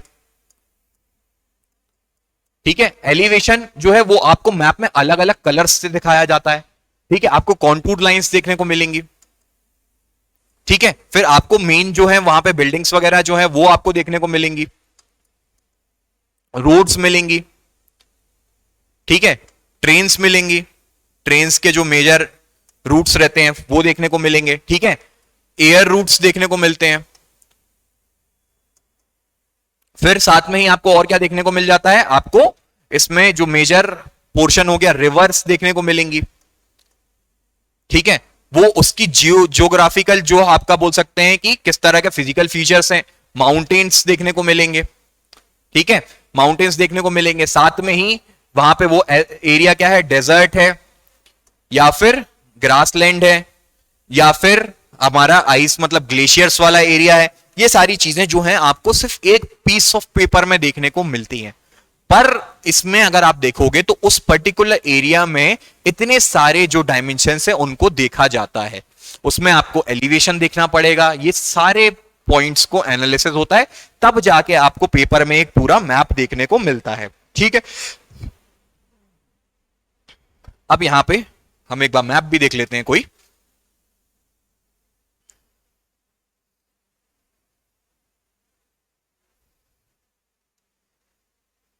ये देखिए मैप देखते हैं हम यहां पे। अब यहां पे देखिए, यहां पे ये हमें कोई एक मैप दिखाई दे रहा है। इस मैप में आपको क्या देखने को मिल रहा है, इधर पे अगर हम यहां पे इंदौर सर्च करते हैं पहले, चलो ठीक है, यहां पे ये जो है इंदौर में आपको राऊ का जो है वो देखने को मिल रहा है, ठीक है, राऊ एक जगह है यहां पे। तो अगर आप इसको देखेंगे इस पूरे मैप को, तो ये क्या है, हमें एक पूरे पोर्शन की इंफॉर्मेशन देखने को मिल रही है, ठीक है। ये क्या था, एक पूरा ज्योग्राफिकल एरिया था, ये पूरा एक ज्योग्राफिकल एरिया था, उसकी ही हमको क्या मिल रही है, इंफॉर्मेशन देखने को मिल रही है। अब इस पे पॉसिबल आपको क्या क्या देखने को मिल रहा है, आपको यहाँ पे देखिए, यहाँ पे गोल्डन इंटरनेशनल स्कूल देखने को मिल रही है।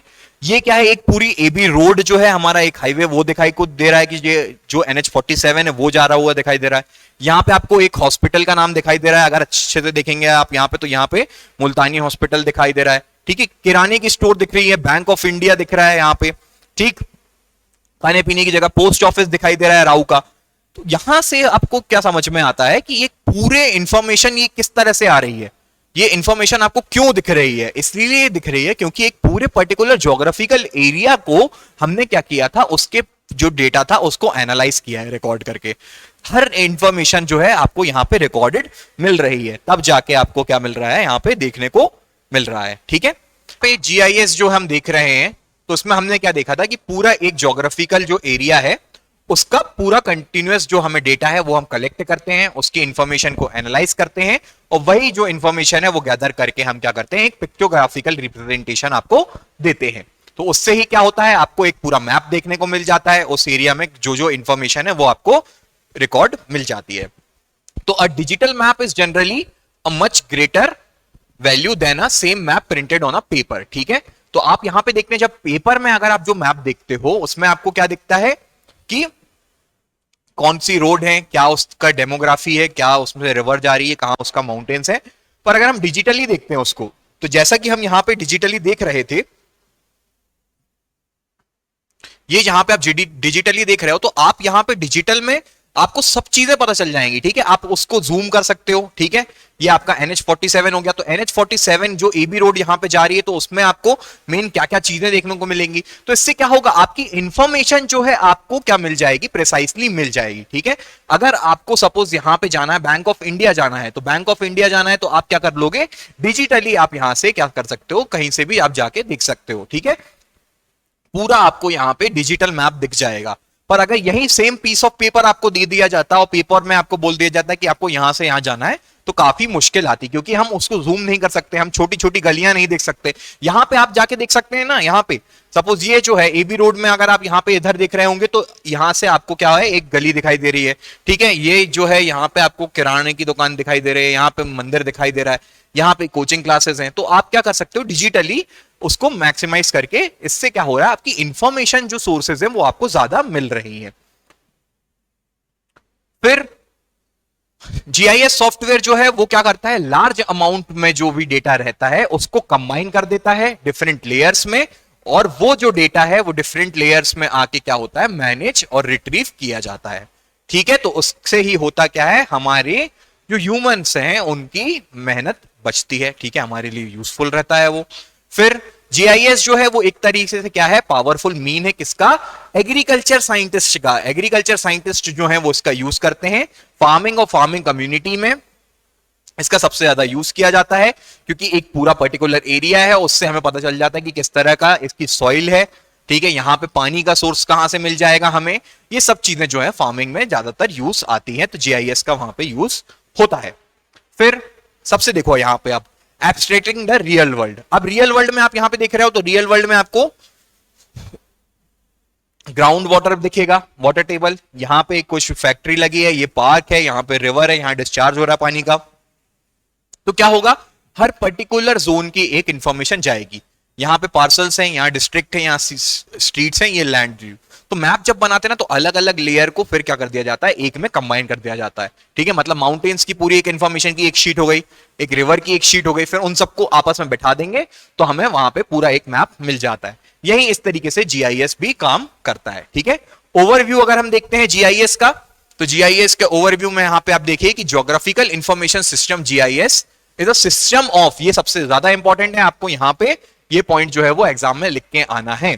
ठीक है, GIS is a system of capturing, storing, analyzing and managing data and associated attributes which are spatially referenced to the earth।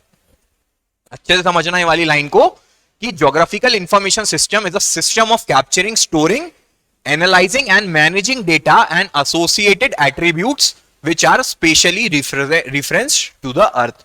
मतलब स्पेशली हम स्पेस से क्या कर रहे हैं, टेक्नोलॉजी का यूज करके अर्थ को कैप्चर कर रहे हैं। कोई पर्टिकुलर ज्योग्राफिकल एरिया है उसको हम एनालाइज कर रहे हैं और क्या कर रहे हैं, जो इंफॉर्मेशन मिल रही है उसको कैप्चर करके स्टोर किया जा रहा है। ठीक है, फिर geographical information system is also called geographic information system और जियोस्पेशियल इंफॉर्मेशन सिस्टम। ठीक है, इनको दो तरीके से मतलब आप बोल सकते हो, ज्योग्राफिकल इंफॉर्मेशन सिस्टम बोल सकते हो या फिर जियोस्पेशियल इंफॉर्मेशन सिस्टम भी इसको बोला जाता है। ये सिस्टम जो है वो कैपेबल रहेगा integrating, storing, editing, analysing, sharing and displaying geographically referenced information. ठीक है, मतलब आपको जितने भी आप जो अगर कोई डेटा रहता है, तो डेटा का को काम क्या रहेगा, डेटा को आप कैप्चर करोगे, उसको एनालाइज करोगे, उसको स्टोर करोगे, उसको प्रोसेस करोगे, उसको मैनिपुलेट करोगे एक फॉर्म से दूसरे फॉर्म में। ठीक है, यही काम रहता है डेटा का। तो यहां से ही आप जो ज्योग्राफिकल इंफॉर्मेशन मिल रही है उसको आप क्या करोगे, इंटीग्रेट करोगे, मतलब कई इंफॉर्मेशन को एक साथ लेके आओगे। ठीक है, कहां पे कौन सी रिवर है ये एक पर्टिकुलर इंफॉर्मेशन है, कहां पे कौन सा माउंटेन है ये पर्टिकुलर इंफॉर्मेशन है, उन सबको एक साथ लाओगे तो इंटीग्रेट होगी, स्टोर करोगे, उनको एडिट करोगे, एनालाइज करोगे और फिर उनका जो भी प्रोसेस है वो आगे बढ़ता है। फिर GIS सॉफ्टवेयर होता है। GIS सॉफ्टवेयर जो है वो क्या करता है, यूजर को अलाउ करता है क्वेरी करने के लिए, एनालाइज करने के लिए, स्पेशल जो मैप्स हैं एडिट कर सकते हैं, वो सारी चीजें होती हैं। तो जीआईएस टेक्नोलॉजी जो है आजकल हम देख रहे हैं तो रिमोट सेंसिंग के साथ में यूज होती है। ठीक है, तो रिमोट सेंसिंग से ही हम ये जीआईएस टेक्नोलॉजी को पॉसिबल कर पा रहे हैं, क्योंकि अब देखो जीआईएस टेक्नोलॉजी में क्या हो रहा है, हम डिजिटली हर चीज बना रहे हैं। रिमोट सेंसिंग का क्या होता है, जो चीज हमें यहां पे अर्थ में दी गई है, जो उसकी इंफॉर्मेशन है, वो डायरेक्टली हम क्या कर रहे हैं, सैटेलाइट से उसको इंफॉर्मेशन को एक्सट्रैक्ट कर रहे हैं। पर अगर वो एक्सट्रैक्ट करने के बाद में हम किसी भी एक पर्टिकुलर एरिया में उसको हम क्या कर रहे हैं, डिजिटली फॉर्म कर रहे हैं, उसमें पर्टिकुलर इंफॉर्मेशन का इंटीग्रेशन हो रहा है, उसका एनालिसिस हो रहा है, उसको डिजिटल फॉर्म में मैप में बनाया जा रहा है। ये सारी चीजें जो है वो जीआईएस के कारण ही पॉसिबल हो पाई है। फिर जीआईएस सिस्टम में क्या होता है, अब इसका यूज क्या देख सकते हो, यूज आपको यहां पे देखने को मिल जाएगा कि साइंटिफिक इन्वेस्टिगेशंस के लिए यूज आता है जीआईएस टेक्नोलॉजी का। एसेट मैनेजमेंट हो जाएगा, रिसोर्स मैनेजमेंट हो जाएगा, हमारे पास में कितना अभी देख रहे हो आपको कोयला संकट देखने को मिल रहा है, तो कितने एरिया में कोयला है, ये सारी चीजें आपको मिल जाएंगी यहां से। ठीक है, अर्बन प्लानिंग में यूज आता है इसका, एनवायरमेंटल इंपैक्ट असेसमेंट में। ठीक है, ये सारे कीवर्ड्स हैं जो आपको आंसर में लिखना है। ठीक है, सेल्स, मार्केटिंग, लॉजिस्टिक्स, ये सब चीजों में आपको दिखेगा। अब यहां पे लॉजिस्टिक्स वगैरह या सेल्स मार्केटिंग की क्या बात आ गई, अगर कोई पर्टिकुलर इंडस्ट्री है, सपोज स्टील प्लांट हो रहा है, तो स्टील प्लांट अगर कहीं पे लग रहा है तो उसका ज्योग्राफिकल एरिया देखा जाता है, अवेलेबिलिटी ऑफ रॉ मटेरियल देखी जाएगी, अवेलेबिलिटी ऑफ लेबर देखी जाएगी, वाटर कहां से आएगा, इलेक्ट्रिसिटी कहां से आएगी, इतनी सारी चीजों का हम क्या बोलते हैं, सबको हमें डेटा बनाना पड़ता है, तब जाके हम क्या कर पाएंगे, किसी भी एक पर्टिकुलर इंडस्ट्री को वहां पे सेटल कर पाएंगे। तो ये सारी इंफॉर्मेशन जो है वो हमें ज्योग्राफिकल पॉइंट ऑफ व्यू से जीआईएस से प्रोवाइड होती है। ठीक, आगे बढ़ते हैं। अब कंपोनेंट्स पे आओ जीआईएस के, तो कंपोनेंट्स में क्या मिलेगा आपको, यहां पे जो कंपोनेंट्स, या फिर हम स्टेज की बात कर रहे हैं कि जैसे हमने रिमोट सेंसिंग में देखा था कि कितने कंपोनेंट्स रहते हैं या कितने स्टेजेस में रिमोट सेंसिंग पॉसिबल होती है, वही हमें यहां पे जीआईएस में बताना है। तो GIS enables the user to input, manage, manipulate, analyse and display geographical referenced data using computerized system to perform various operation with GIS, the components of GIS such as, अब यहां पे पहला कंपोनेंट क्या है, सॉफ्टवेयर, दूसरा component क्या है, hardware, तीसरा क्या है, डेटा, फोर्थ क्या है, पीपल, और फिर क्या है, बाकी की एसेंशियल मेथड्स रहेंगी। मतलब जीआईएस के लिए हमें क्या चाहिए, सॉफ्टवेयर चाहिए। सॉफ्टवेयर क्यों चाहिए, जो हमें इंफॉर्मेशन आई है उसको एनालाइज करना है, उसको स्टोर करना है, उसको एडिट करना है, मैनिपुलेट करना है, उसको इंटीग्रेट करना है। हार्डवेयर काय के लिए चाहिए, हार्डवेयर से हम क्या करेंगे, वो इंफॉर्मेशन का डेटा कलेक्ट करेंगे, तो ये एक उसका कंपोनेंट हो गया। डेटा, जो हमारी इंफॉर्मेशन आ रही है वो खुद ही एक कंपोनेंट है। और फिर पीपल, जो मतलब उसका यूज करेंगे, एप्लीकेशन कहां होगी, ठीक है, आदमी ही तो यूज करेंगे। अब आप देखोगे कोई जानवर तो यूज करेंगे नहीं इनका, ठीक है, कि गाय भैंस जो है वो जा रही है, पूरा रास्ता देख रहे हैं कि यहाँ पे, हाँ यहाँ पानी मिल जाएगा या यहाँ घास मिल जाएगी, ऐसा तो होता नहीं है। फिर सॉफ्टवेयर अगर हम देखें, सॉफ्टवेयर में आप यहां पे देखेंगे तो सॉफ्टवेयर का फंक्शन क्या रहेगा, ये जो है ऐसे टूल्स हैं जो आपको स्टोर, एनालाइज और डिस्प्ले करेंगे ज्योग्राफिकल इंफॉर्मेशन को। की सॉफ्टवेयर में आप देखेंगे तो डीबीएमएस का यूज किया जाता है, डाटाबेस मैनेजमेंट सिस्टम का, ठीक है। साथ में ही टूल्स रहेंगे जो कि इंपोर्ट करने के लिए और मैनिपुलेट करने के लिए रहेंगे ज्योग्राफिकल इंफॉर्मेशन को। जो क्वेरीज रहती हैं, जो ग्राफिकल यूजर इंटरफेस रहेगा, ये यूज किया जाता है। एसक्यूएल जो है टेक्नोलॉजी रहती है एक, ठीक है, उसका यूज किया जाता है क्वेरीज के लिए, ठीक है, प्रोटेक्ट करने के लिए, कॉपीराइट वगैरह का भी रहेगा। तो ये सारे सॉफ्टवेयर जो है उसको मैनेज करते हैं। फिर नेक्स्ट इसका कंपोनेंट क्या है, हार्डवेयर है। हार्डवेयर में मतलब जिसमें जीआईएस जो है वर्क करेगा, ठीक है, मतलब जो इंफॉर्मेशन हम जो है एक्सट्रैक्ट करने के लिए जो भी हमें क्या इक्विपमेंट्स लग रहे हैं वो हार्डवेयर के तौर पे आएंगे। फिर डेटा, जो हमें डेटा मिल रहा है ज्योग्राफिकल, तो डेटा में आप देखो ये सबसे ज्यादा इंपॉर्टेंट कंपोनेंट है ज्योग्राफिकल डेटा की। अगर हम बात करें, स्पेशियल डेटा हमें मिलता है मैप के फॉर्म में। फिर सैटेलाइट्स जो है वो एक एरियल फोटोग्राफी हमें देती हैं, हमें लॉन्गिट्यूडनल और लैटिट्यूडनल जो जियो रेफरेंस है वो पॉइंट्स वो मिलते हैं। ये सभी क्या है, हमारे डेटा रहते हैं। फिर यूजर, मतलब जो यूजर जो रहेगा वो जीआईएस टेक्नोलॉजी का यूज करेगा, ठीक है, तो ये उसका फोर्थ कंपोनेंट रहेगा। बाकी की मेथड्स, अब यहां पे आप देखो, सबसे पहले इधर अगर हम इस डायग्राम को देखते हैं तो जीआईएस में अगर इस पर्टिकुलर एरिया को अगर हम देख रहे हैं, इस पर्टिकुलर एरिया में आपको क्या देखने को मिलेगा, कहाँ कहाँ रोड्स क्या कौन सी हैं, ठीक है, लैंड कहाँ पे है, पॉपुलेशन कितनी है, कोई एक ज्योग्राफिकल एरिया में हम यही सब चीजें तो देखेंगे ना। फिर उसमें लैंड माइंस कहाँ पे हैं, हॉस्पिटल कहाँ है, रेफ्यूजी कैंप कहाँ है, वेल्स कहाँ है, सैनिटेशन कहाँ है।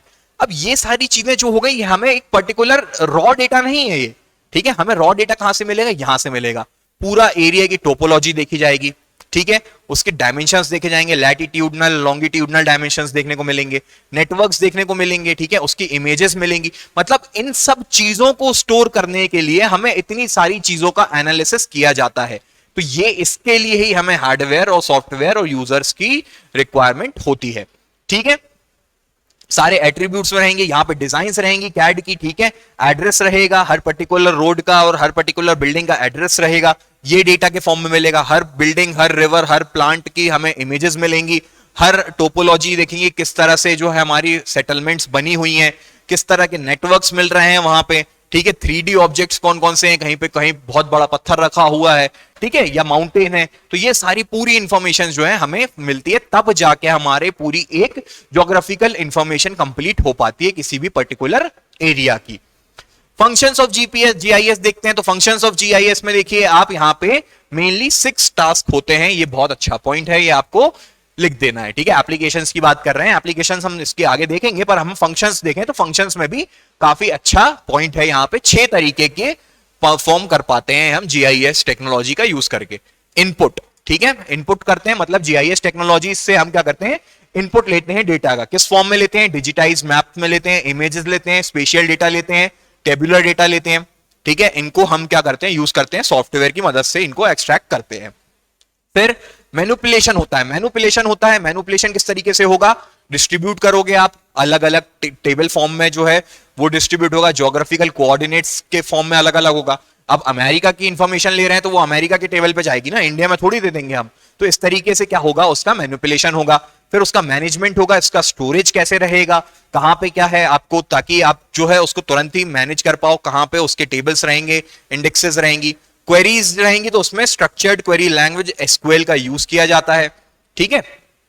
फिर क्या होगा, एनालिसिस होगा उसका, कि क्या होगा कि अपन, अब क्वेश्चन भी आता है ना, अब अपन इतनी सारी जो टेक्नोलॉजी है उसका यूज कर रहे हैं तो उसका फायदा क्या है, तो वो एनालिसिस किया जाएगा कि यार हम इससे यूज क्या कर सकते हैं। फिर उसका विजुअलाइजेशन मतलब जीआईएस की किस तरह से विजुअलाइज किया जाएगा कि उस पर्टिकुलर पूरे ज्योग्राफिकल एरिया को सॉरी, तो उस पूरे पर्टिकुलर ज्योग्राफिकल एरिया को हम किस तरह से देख रहे हैं। चलिए अब यहां पे हम देखते हैं यूजेस या एप्लीकेशन पे आते हैं। हमने देखो यहां पे जीआईएस का जो अगर हम पार्ट देख रहे हैं तो उसमें हमें क्या पढ़ना था, उसके कंपोनेंट्स पढ़ने थे, एप्लीकेशन पढ़ने थे। हमने पहले पूरा जीआईएस सिस्टम पढ़ा, क्या होता है, किस तरीके से समझा हमने, फिर हमने उसके कंपोनेंट्स पढ़े, ठीक है, और कंपोनेंट्स के बाद में उसके फंक्शंस पढ़े। अब हम क्या पढ़ते हैं, उसकी यूजर्स पढ़ते हैं। तो यूजर्स में देखिए जीआईएस में process identification to enable comparison of different acquisition through time, ठीक है। इसके अगर हम बात करते हैं तो इसमें क्या मिल रहा है आपको, आप पूरी भी ज्योग्राफिकल इंफॉर्मेशन की आइडेंटिफिकेशन करोगे उस पूरी प्रोसेस की, और उसका डिफरेंस यहां पे आपको बता सकते हो। Identification of agriculture and other development problems, ठीक है। तो जो एग्रीकल्चर लैंड है उसमें सॉइल किस तरह की है, पानी कहां से आएगा, वो कितनी फर्टिलिटी वहां पे बनेगी, ये सारी चीजें की प्रॉब्लम्स जो है वो डिस्कस करी जाएंगी। फिर एवेल्युएशन कर सकते हैं हम कंजर्वेशन के लिए, इंटरवेंशन के लिए, मॉनिटर कर सकते हैं सॉइल को, वाटर को, लैंड को, और डिग्रेडेशन प्रोसेस जो है उन सबको मॉनिटर किया जाता है।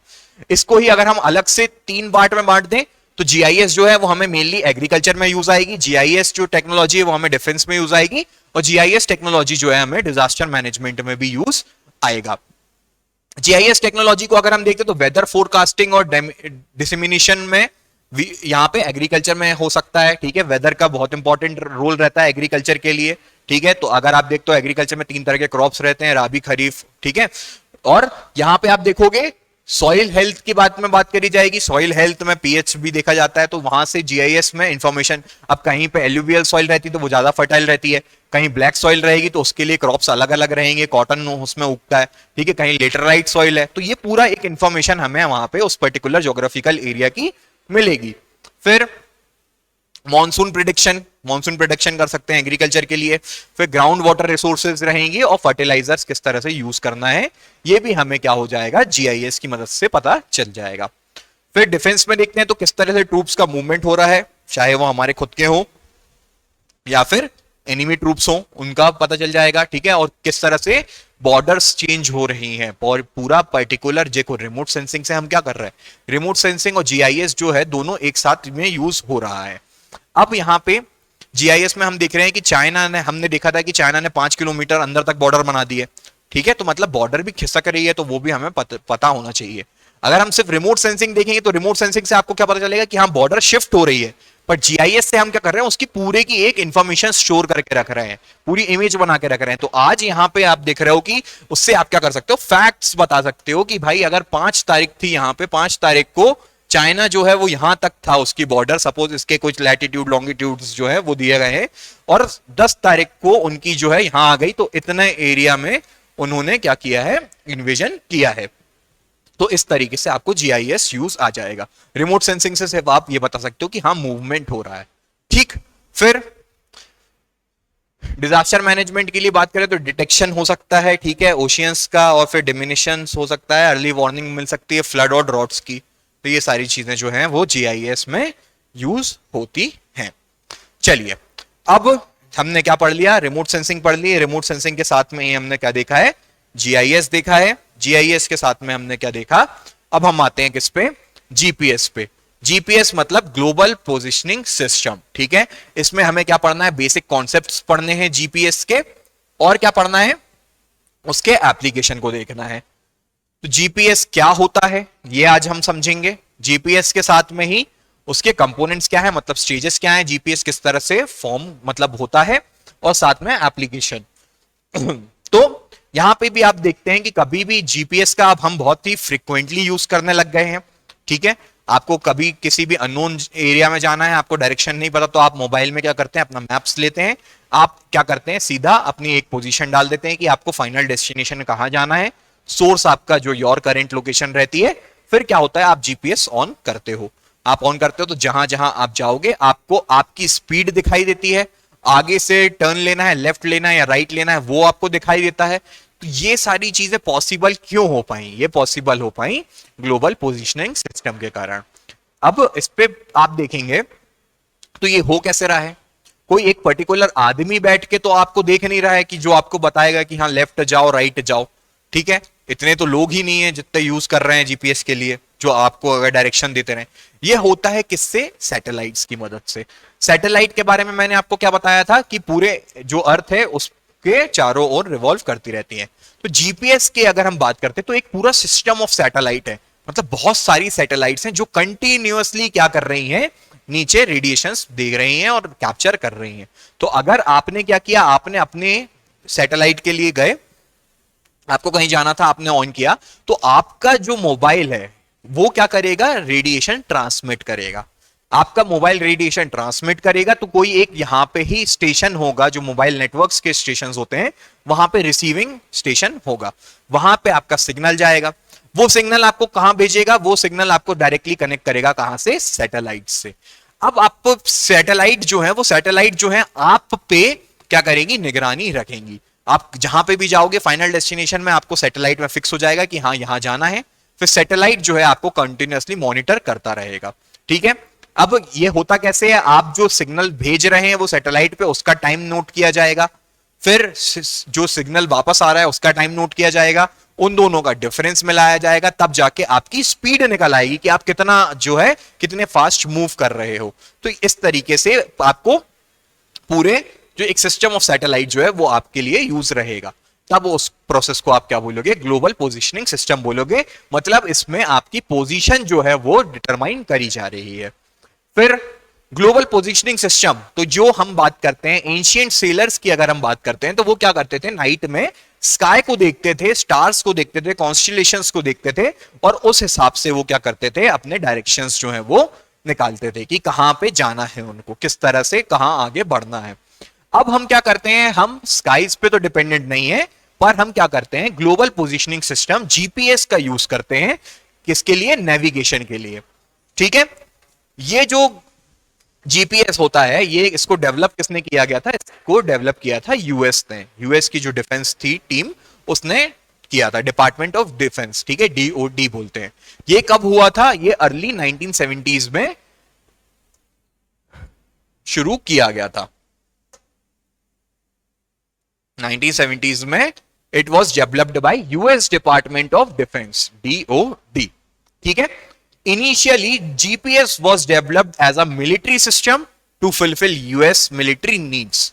मतलब जब इनिशियली हम बात करते हैं तो इनिशियल में ये यूएस मिलिट्री सिस्टम जो यूएस की मिलिट्री है उसके लिए ही डेवलप किया गया था। आगे जाके ये जो है वो सिविलियंस जो है इसको यूज करने लग गए। However it was later made available to civilians, ठीक है। This today GPS is under dual system, ठीक है, इसको ही हम बोल सकते हैं, मतलब ये मिलिट्री और सिविलियन जो है दोनों यूज कर सकते हैं, ठीक। ये वाली जो पीडीएफ रहेगी ये आपको मिल जाएगी कहां पे? टेलीग्राम ग्रुप पे मिल जाएगी।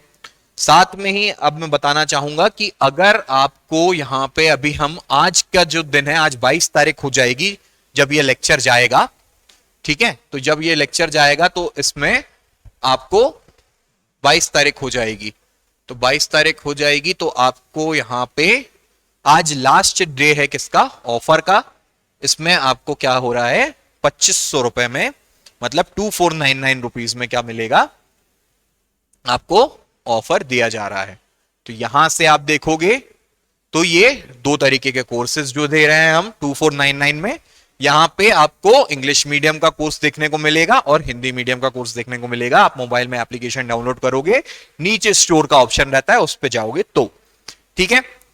आज लास्ट डे है 24, मतलब 22 को जब ये रिकॉर्ड होके जा रहा है, ठीक है, तो यहां पे आज रात तक आप जो है इसको यूज कर सकते हैं, तभी आपको मिलेगा। इसकी जो वैलिडिटी रहेगी 6 महीने की रहेगी। फिर इस कोर्स में अभी हम देख रहे हैं तो आज ये यूनिट पूरी कवर हो रही है, ठीक है, तो एक तरीके से हमारा सिलेबस ही कंप्लीट हो रहा है। फिर हम देखते हैं अगर इंग्लिश मीडियम में अगर हम बात करें तो हमारा जो कोर्स है लगभग एंड की तरफ जा रहा है, ठीक है। इसमें सारी यूनिट्स जो है लगभग तैयार हो चुकी हैं। आप देखेंगे 1132 वीडियोस जो हैं वो लगभग आपके पास में अवेलेबल हैं। यहां पे आप कुछ देखेंगे तो ये नीति आयोग सिलेबस डिस्कशन, ये सारी चीजें जो हैं आपको एक तरह से डेमो के लिए ओपन है, तो यहां पे आप जाके उसको देख सकते हैं। कंटेंट में देखें तो प्रीलिम्स का कोर्स और मेंस का कोर्स दोनों आपको मिलेगा। दोनों कोर्स मिलेंगे आपको, प्रीलिम्स की टेस्ट सीरीज भी मिलेगी, ठीक है। पेपर 1 की अगर हम बात करें तो 248 वीडियोस हैं। अगर आपको ये लगता है कि यार कोर्स कंप्लीट नहीं है, अगर कोर्स कंप्लीट नहीं है तो आपसे मैं इतना ही बोलना चाहूंगा कि प्रीलिम्स का पूरा कोर्स कंप्लीट है, 286 वीडियोस हैं। पेपर 1 में अगर हम देखें तो 248 वीडियोस हैं, पेपर 2 में 138 वीडियोस हैं, पेपर 3 जो है लगभग पूरा कंप्लीट हो रहा है, 167 वीडियोस हैं, अराउंड 180 वीडियोस तक ये पूरा कोर्स कंप्लीट हो जाएगा। पेपर 4 में अगर हम देखते हैं तो इसमें 54 वीडियोस जो है वो इंग्लिश मीडियम में मिलेगी। पेपर 5 कंप्लीट है, पेपर 6 पूरा कंप्लीट है। अगर आपको लग रहा है कि कुछ यूनिट स्टार्ट नहीं हुई है तो वो जल्दी ही कंप्लीट हो जाएंगी, पर आप जब तक ये पूरा पढ़ेंगे तब तक तो पूरा कोर्स कंप्लीट हो ही जाएगा, ठीक है। और जब तक आप इतना पूरा कंटेंट पढ़ोगे उतनी बार में हमारा पूरा हो भी जाएगा और आंसर राइटिंग वगैरह भी हमारी बहुत अच्छे से आगे तक हो जाएगी।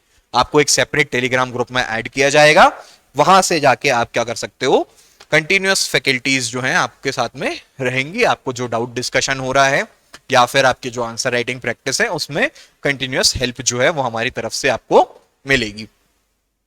फिर जीपीएस का अगर हम देखते हैं तो जीपीएस जो है आपको यहां पे देखेंगे तो initially GPS was developed as a military system to fulfil US military needs. अब जो है बाकी के मिलिट्री और सिविलियंस दोनों इसका यूज कर रहे हैं। फिर जीपीएस जो है क्या करता है, एक प्रोवाइड करता है continuous positioning and timing information. देखो यहां पे GPS provide continuous positioning and timing information anywhere in the world under any weather conditions. कोई भी वेदर कंडीशन हो, चाहे बारिश हो चाहे धूप हो, हर जगह आपको जीपीएस जो है आपका वर्क करेगा। फिर it serves an unlimited number of users as well as being used for a security reasons, ठीक है। यहां पे ये जो है वो अनलिमिटेड नंबर ऑफ यूजर्स के कारण यूज होते हैं, सब इसको यूज कर सकते हैं। इसमें क्या होता है, सैटेलाइट्स जो है वो काम करती हैं। जीपीएस जो है वो एक वन वे सिस्टम है, मतलब आपको सैटेलाइट्स जो है इंफॉर्मेशन देगी, ठीक है। सैटेलाइट्स आपसे इंफॉर्मेशन नहीं लेती, ठीक। कंपोनेंट्स देखते हैं आप। कंपोनेंट्स अगर हम बात करें, अभी इसके बाद में हम इसकी वर्किंग भी समझेंगे। ऐसा नहीं है कि सिर्फ जीपीएस क्या होता है वो बता दिया और जितना पॉइंट्स थे वही बता दिया, आपको जितनी भी इनकम्प्लीट इंफॉर्मेशन रहेगी वो पूरी हम देंगे। कंपोनेंट्स की अगर हम बात करते हैं तो कंपोनेंट्स जो है जीपीएस की हम देखें तो एक पूरा कॉन्स्टिलेशन मतलब ग्रुप ऑफ सैटेलाइट्स जो है वो पूरे इंडिया मतलब पूरे अर्थ को घेर के रखा है, ठीक है। अराउंड 24 टू 26 सैटेलाइट्स हैं, वो पूरी कंटिन्यूअसली रिवॉल्व कर रही हैं और उन्हीं में से कोई भी सैटेलाइट्स का यूज करके हम जीपीएस में अपनी पोजीशन को डिटरमाइन करते हैं। अब यहां पे देखेंगे सबसे पहले तो यहां पे कंपोनेंट्स में देखते तो पहला आता है क्या, स्पेस सेगमेंट। स्पेस सेगमेंट में क्या होगा, स्पेस सेगमेंट में आप देखोगे कि a segment that contains the constellations of satellite, मतलब a group of satellites यहां पे पूरा स्पेस में फैला हुआ है हर जगह। This segment is also known as satellites or the space vehicle which is also called WEEP, ठीक है। मतलब सैटेलाइट्स को क्या बोलते हैं, अराउंड 24 to 31 सैटेलाइट्स जो हैं वो अर्थ को के साथ में रिवॉल्व कर रहे हैं, उसको देख रहे हैं, ठीक है। तो इससे ही जो है हम कॉन्स्टिलेशन को बोल सकते हैं कि अराउंड 24 से 31 जो है सैटेलाइट्स जो है जीपीएस में यूज आ रहा है उसका। फिर सेकंड क्या होता है, कंट्रोल सेगमेंट। कंट्रोल सेगमेंट अगर हम दूसरे की बात करें, दूसरे कंपोनेंट की बात करें तो ये कंट्रोल सेगमेंट होता है। तो there are 3 different types of control segments. तो कंट्रोल सेगमेंट में पहला क्या होगा, मास्टर कंट्रोल होगा। It can control all the satellites, they schedule and steer the satellite that are up in the space, ठीक है। तो ये मास्टर कंट्रोल क्या करेगा, जितनी भी सैटेलाइट्स ऊपर है उन सबको कंट्रोल करता है। फिर क्या होगा, एक मॉनिटरिंग स्टेशन होगा। मॉनिटरिंग स्टेशन क्या होगा कि जो भी आपके सिग्नल्स आप जब भेज रहे हो उसका रिसीवर भी तो होना चाहिए। तो क्या होगा यहां पे, ये एक पूरा कंप्लीटली उसको ट्रैक करता है। इसी स्टेशन को हम क्या बोलते हैं, मॉनिटरिंग स्टेशन बोलते हैं। थर्ड क्या रहेगा, ग्राउंड एंटीना। ग्राउंड एंटीना क्या करेगा, ये आपकी इंफॉर्मेशन जो है उसको ट्रांसमिट और रिसीव करता जाएगा, ठीक है। आपके मोबाइल से जो है ग्राउंड एंटीना पे जाएंगी इंफॉर्मेशन और वो एंटीना जो है आपको सैटेलाइट से कनेक्ट करता है। फिर यहां पे अगर हम सिस्टम की बात करें तो इसको अगर आप 3 जो सेगमेंट है उस पे ना बांटो तो इसको 3 कंपोनेंट्स ऐसे में लिख सकते हो कि पहला कंपोनेंट क्या हो गया, सैटेलाइट हो गया, दूसरा क्या हो गया, ग्राउंड स्टेशन हो गए, और तीसरा क्या हो गया, रिसीवर्स हो गए। रिसीवर्स यानी हमारे मोबाइल्स हो गए। ग्राउंड स्टेशन मतलब जो कि एक तरह से मीडियोकर की तरह काम करेंगे, एक मीडियम की तरह काम करेंगे in connecting our mobile phones to the satellites, ठीक है। तो satellites act as stars in the constellation and we know where they are because they invariable send out signals, मतलब ये continuously satellites जो हैं वो signals भेजते रहते हैं और वही signals को क्या करते हैं, हम उनका यूज करते हैं अपने पोजीशन को डिटरमाइन करने के लिए। फिर ground station make the use of radar and make use of satellites are actually where we think they are, ठीक है। तो यहां पे ग्राउंड स्टेशंस जो हैं वो हम देखते हैं कि सैटेलाइट्स को कंटिन्यूअसली रडार करते रहते हैं और उससे हमें पता चलता रहता है। रिसीवर जो है is a device that you might find in your phone और in your car and it constantly seeks for the signals from the satellite. मतलब रिसीवर जो हमारी डिवाइस है जो हम देख रहे हैं वो कंटिन्यूअसली सिग्नल को रिसीव करेगी सैटेलाइट्स के भेजे हुए, ठीक है। तो यहां पे आप समझ गए कि सैटेलाइट क्या होगी, ग्राउंड स्टेशन का क्या काम रहेगा और रिसीवर का क्या काम रहेगा। इससे आपको पता चल जाएगा कि आपका जो है जीपीएस किस तरह से वर्क करता है। अब यहां देखिए, ये पूरे अर्थ को रोटेट करते हुए ये सारी सैटेलाइट्स हैं, ठीक है। हर किसी सैटेलाइट की एक पर्टिकुलर ऑर्बिट रहेगी। जैसे आप यहां पे देखते हैं तो ये सैटेलाइट को देखिए, ये वाली सैटेलाइट की आप देख रहे होंगे, ये वाली ऑर्बिट चल रही है, ये इस पोर्शन में घूम रही होगी, ठीक है।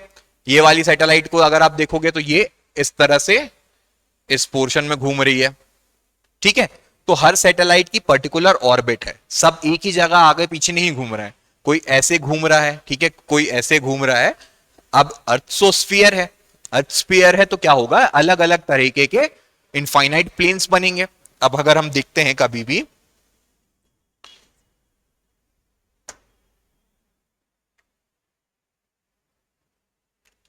यहां पे अगर हम 3D में बात करते हैं तो हमें 3 एक्सेस देखने को मिलती हैं, ठीक है। एक्स वाई और जेड देखने को मिलती है, तो जेड हम बाहर के साइड निकाल देते हैं, ठीक है। ये एक्स हो गई, ये वाई हो गई। पर अगर जब भी हम स्फीयर की बात करते हैं, एक पूरा स्फीयर जो है, तो उसमें क्या होगा, एक प्लेन ऐसा बन सकता है, ठीक है, एक प्लेन ऐसा बन सकता है, फिर एक प्लेन इसको यहां से ही छोटा सा बन सकता है, ठीक है। मतलब हजारों लाखों मतलब इनफाइनाइट प्लेन्स जो हैं वो बन सकते हैं। तो सब में अलग अलग सैटेलाइट्स जो हैं वो रिवॉल्व कर रही होगी। तो अब उससे होता क्या है, फायदा क्या होता है कि हर सैटेलाइट पे आप कहीं पे भी रहेंगे तो वहां के कोई पर्टिकुलर 3 या 4 सैटेलाइट उसके करीब हमेशा मिलेंगी, उनसे हम जो है सिग्नल्स रिसीव कर लेते हैं उनको कनेक्ट करके। ठीक है, हिस्ट्री की अगर हम बात करते हैं ग्लोबल पोजिशनिंग सिस्टम की, तो इसको ही नवस्टार प्रोजेक्ट बोला गया था 1973 में, और ये जो है फुली ऑपरेशनल हुआ था कब, 1994 को सॉरी। तो यहां पे फुली ऑपरेशनल कब हुआ था, 1994 से ये फुली ऑपरेशनल हो गया था। यूएस डिपार्टमेंट जो है डिफेंस का, डीओडी, उसने इसको शुरू किया था। पहले जो इसका इंटेंशन था वो मिलिट्री पर्पस का था, फिर उसके बाद में इसको सिविलियंस भी यूज करने लग गए थे। फिर अभी जो हम देखते हैं कि 24 एक्टिव सैटेलाइट्स हैं जो कि 20,000 किलोमीटर ऊपर अर्थ सरफेस के घूम रही हैं। हर सैटेलाइट जो है एक ब्रॉडकास्ट करती है, क्या, सिग्नल को, डिफरेंट सिग्नल को ब्रॉडकास्ट करती है। तो जो हमारा जीपीएस रिसीवर है वो उसको रिसीव करता है, उसको ट्रैक करता रहता है। ठीक है, साथ में ही अगर हम देखते हैं तो यहाँ पे एक मास्टर सिस्टम रहेगा जो एक कंट्रोल सिस्टम भी रहता है। जो हम कंपोनेंट्स की बात कर रहे हैं वो सारे यूज करते रहते हैं, और रिसीवर्स जो रहेंगे वो हमें अपने वॉचेस में, हमारे फोन्स में, टैबलेट्स में, कंप्यूटर में, कार में, इन सारी डिवाइसेस में देखने को मिलते हैं। अब जीपीएस वर्क कैसे करता है ये हम समझते हैं। जीपीएस वर्क करता है, यहां पे आप देखिए आपकी कार में जीपीएस का रिसीवर लगा है। ये रिसीवर आप भेजोगे ग्राउंड सिस्टम को, वो भेजेगा आपको, कनेक्ट करेगा किससे, सैटेलाइट से। आपकी एक ये पोजीशन है, ठीक है, आपकी ये पोजीशन है। अब क्या हो रहा है, आपकी पोजीशन में एक सैटेलाइट जो है उसका एक पर्टिकुलर स्फीयर होगा, दूसरी सैटेलाइट जो है, और तीसरी सैटेलाइट। तो 3 सैटेलाइट मिनिमम आपको, 3 से 4 सैटेलाइट जो है 3D अगर हम बात करें तो जो लैटिट्यूड होता है, लैटिट्यूड, लॉन्गिट्यूड और एल्टीट्यूड, तीनों अगर आपको चाहिए तो उसके लिए आपको मिनिमम 4 सैटेलाइट जो है वो यूज करना पड़ती हैं। ये इंपॉर्टेंट है, ठीक है। और साथ में ही 2D अगर ऑब्जेक्ट है, अगर 2D ऑब्जेक्ट का हमें इंफॉर्मेशन चाहिए तो मिनिमम आपको 3 सैटेलाइट्स जो है वो रिक्वायर्ड रहती हैं। ठीक है, फिर यहां पे क्या होता है कि there are at least 4 GPS satellites in the line of sight of the receiver. जो आपका रिसीवर उसके लाइन ऑफ साइट में 3 से 4 सैटेलाइट आपको देखने को मिलेगी। The transmitter GPS sends information about the position and time of the receiver GPS at the fixed interval. तो जो आपका रिसीवर जो है, आपका जो रिसीवर जो कि सिग्नल्स इनपुट कर रहा है, तो वही सिग्नल्स जो है एक ट्रांसमीटर सैटेलाइट को बार बार भेजता जाता है कि ये जो आपका रिसीवर है वो इस तरीके से मूव कर रहा है। ठीक, अब ये जो सिग्नल्स जो सेंड होते हैं वो रिसीवर डिवाइसेस से, वो किसके फॉर्म में रहते हैं, रेडियो वेव्स के फॉर्म में रहते हैं। By finding the difference between time of the signal sent by the GPS satellite to the time the GPS receives the distance, तो उससे हम क्या कर सकते हैं, डिस्टेंस निकाल सकते हैं। अब यहां पे क्या हुआ, सिग्नल जो है वो ट्रांसमिट हुआ, तो उसको जाने में कोई एक पर्टिकुलर टाइम लगा, सैटेलाइट ने आपको देख लिया। फिर अब वो आप सैटेलाइट का जो सिग्नल है वापस भेजोगे, आपका जीपीएस रिसीवर फिर से करेगा, उतने में क्या हुआ, आपकी पोजीशन चेंज हो गई, आपकी पोजीशन चेंज हो गई। तो यहां से यहां जाने का टाइम रिकॉर्ड हुआ, वापस आने का टाइम रिकॉर्ड हुआ, उसके बीच में जो डिफरेंस था उससे क्या कर देते हैं, बाकी का टाइम जो है मिल जाता है, उससे आपको पता चल जाता है कि आप कहां पे हैं। ठीक है, फिर यहां पे आप देखोगे कि अलग अलग सैटेलाइट्स हैं, उनके अलग अलग स्फीयर रहेंगे। हर स्फीयर का इंटरेक्शन जो है आपको आपके जो पॉइंट्स हैं उसके लैटिट्यूड लॉन्गिट्यूड्स दिखा देगा। ये सैटेलाइट आपका कुछ पर्टिकुलर क्या करेगा, लैटिट्यूड बताएगा। ठीक है, अब जैसे अगर हम देखते हैं कि अगर प्लेन है एक, ये एक प्लेन है, यहां पे ये एक्स एक्सिस है, ये वाई एक्सिस है। सपोज ये एक पॉइंट है, इसकी आपको पोजीशन बतानी है। इसकी आपको अगर पोजीशन बतानी तो वो आप कैसे बताओगे, आप सीधा इसको बता तो दोगे नहीं कि यहां पे कोई एक पॉइंट होगा उसके बाजू में ऐसा है, ऐसा तो होता नहीं है। आप क्या करोगे, एक पूरा एक पर्टिकुलर डायमेंशंस जो है आपको देखने को मिलेंगे, आप यहां पे उसकी एक्स एक्सिस मेजर करोगे। सपोज ये जो है आपका पॉइंट आ रहा है 10, ठीक, तो यहां पे इस पॉइंट का एक डायमेंशन हो गया क्या, 10। सिमिलरली y की अगर हम y एक्सिस पे जाएंगे, उसको y एक्सिस पे जाएंगे तो ये सपोज आ रहा है आपका 8, तो यहां पे 10,8। तो ये जो पॉइंट है आपका एक पर्टिकुलर रेफरेंस पॉइंट से, एक पर्टिकुलर रेफरेंस पॉइंट से 10,8 उसकी पोजीशन होगी। इस तरीके से आप क्या कर रहे हो, प्लेन में कोई एक पॉइंट का बताते हो। अगर 3D में अगर हम देख रहे हैं पूरे में, तो एक सैटेलाइट क्या करेगी, एक इंफॉर्मेशन निकालेगी, दूसरी दूसरा, तीसरी तीसरा, इस तरीके से क्या मिल जाएगा आपको, इंफॉर्मेशन देखने को मिल जाएगी। ये जो टेक्निक है इसको हम क्या बोलते हैं, ट्राइलेटरल बोलते हैं। एक मिनट,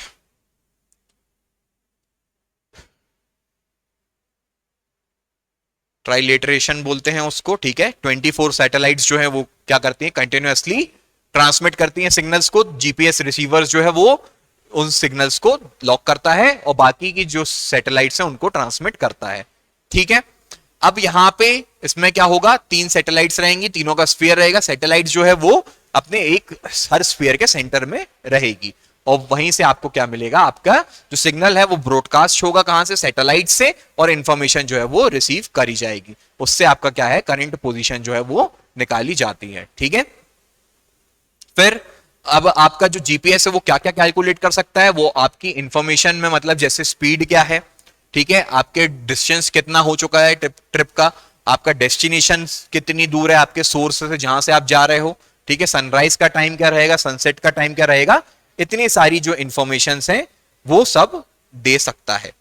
फिर ग्लोबल नेविगेशन सैटेलाइट जीएनएसएस, अभी तक हम सिर्फ जीपीएस दिख रहे थे, पर जीएनएसएस वगैरह भी आपको इंपॉर्टेंट रहेगा, क्योंकि हम देख रहे हैं कि जो जीपीएस जो था वो अमेरिका का डेवलप्ड सैटेलाइट है, उसी को हम सब यूज कर रहे हैं, तो उसको जीपीएस बोला जाता है।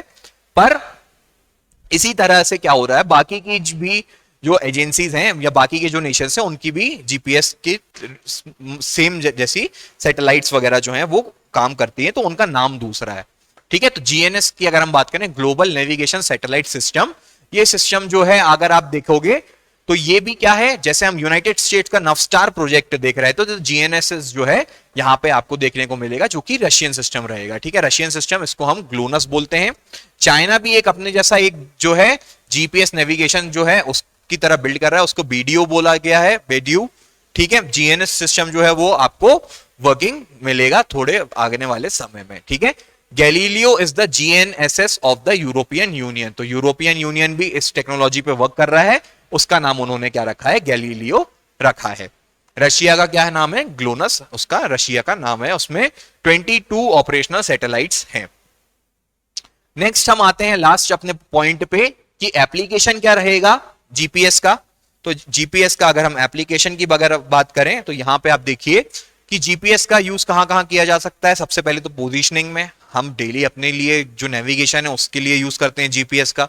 फिर एग्रीकल्चर में यूज किया जाता है जीपीएस का, ठीक है, किस तरह से पोजीशन चेंज हो रही है एग्रीकल्चर में। फिर एस्ट्रोनॉमी में यूज किया जाता है जीपीएस का, कि किस तरह से कोई सैटेलाइट जो है वो किस तरह से यूज कर जा रही है। कोई हम देखते हैं कि जो एस्टेरॉइड वगैरह है वो कितने स्पीड से मूव कर रहा है, कहां आ रहा है, तो उसके लिए भी जीपीएस का यूज किया जाता है। ऑटोमेटेड व्हीकल्स तो पूरा ही वर्क कर रहे हैं, टेस्ला वगैरह के आप जो ऑटोमेटिक कार्स आ रही हैं वो क्या कर रहे हैं, उनमें जीपीएस सिस्टम ही है, ठीक है। वो सामने से कौन आदमी आ रहा है उसको तक ट्रैक करते हैं, उसके आसपास की चीजों को, उसके सबको ट्रैक किया जाता है, तो ये पूरा जीपीएस सिस्टम है, तभी जाके ये ऑटोमेटिक जो व्हीकल्स हैं उनका काम हो पा रहा है। फिर कार्टोग्राफी में यूज किया जाएगा इसका, सेल्यूलर टेलीफोनी में यूज किया जाता है, ठीक है। फिर clock synchronisation, disaster relief services में, और बाकी के ये जो हैं उसके कुछ पॉइंट्स लिखे गए हैं जिसमें आपको जीपीएस डेटा माइनिंग की, डेटा माइनिंग अगर हम रोबोटिक्स की बात करते हैं यूजेस, तो अगर माइनिंग के लिए भी कुछ एक ऐसी पर्टिकुलर जो हम बोल सकते हैं इतनी particular deep inside the earth अगर हम जा रहे हैं तो वहां पे रोबोट्स वगैरह को भेजा जाता है, तो वो उनकी पोजीशन को भी क्या कर देते हैं, उनमें जीपीएस डिवाइस लगा देते हैं, वो कंटिन्यूअसली रिसीव और ट्रांसमिट करती रहती है सिग्नल्स को, तो वो उसके लिए माइनिंग में भी इनका यूज किया जाता है, ठीक है। एयरक्राफ्ट जो एयर ट्रैफिक होता है उसके लिए जीपीएस का, हर ट्रैफिक, हर प्लेन जो है आप देखते होगे ना कि एयरप्लेन देखते हो या कोई मूवी वगैरह में देखते हो तो कि पूरा एयरप्लेन के एक पूरी स्क्रीन रहती है, तो वहां से एनिमी का एयरक्राफ्ट आ रहा तो वो रेड रेड दिखाई देने लगता है, तो ये सारी चीजें वो उसके लिए भी ग्लोबल पोजिशनिंग सिस्टम का यूज करते हैं, ठीक है। तो यहां पे हमने क्या पढ़ा, जीपीएस के कंपोनेंट्स पढ़े, जीपीएस की वर्किंग पढ़ी, क्या उसके फायदे हैं, ठीक है, इसके एप्लीकेशन क्या है, ये सब हमने पढ़ा है। तो आज जो है ये पूरा लेक्चर कंप्लीट हुआ है, इसमें हमने क्या पढ़ा, रिमोट सेंसिंग पढ़ी है, जीआईएस पढ़ी है और जीपीएस को कंप्लीट किया है। ये सारी जो पीडीएफ्स हैं वो आपको टेलीग्राम चैनल पे मिल जाएंगी रक्षा एकेडमी के, ठीक। साथ में ही आज ही जो है वो ऑफर एंड हो रहा है, तो वो आप जाके जरूर देख सकते हैं। ये वाला जो है पूरा कंप्लीट है, इसमें ही का जो आपकी पीडीएफ रहेगी वो आपको टेलीग्राम ग्रुप में हम प्रोवाइड करा देंगे। Thank you.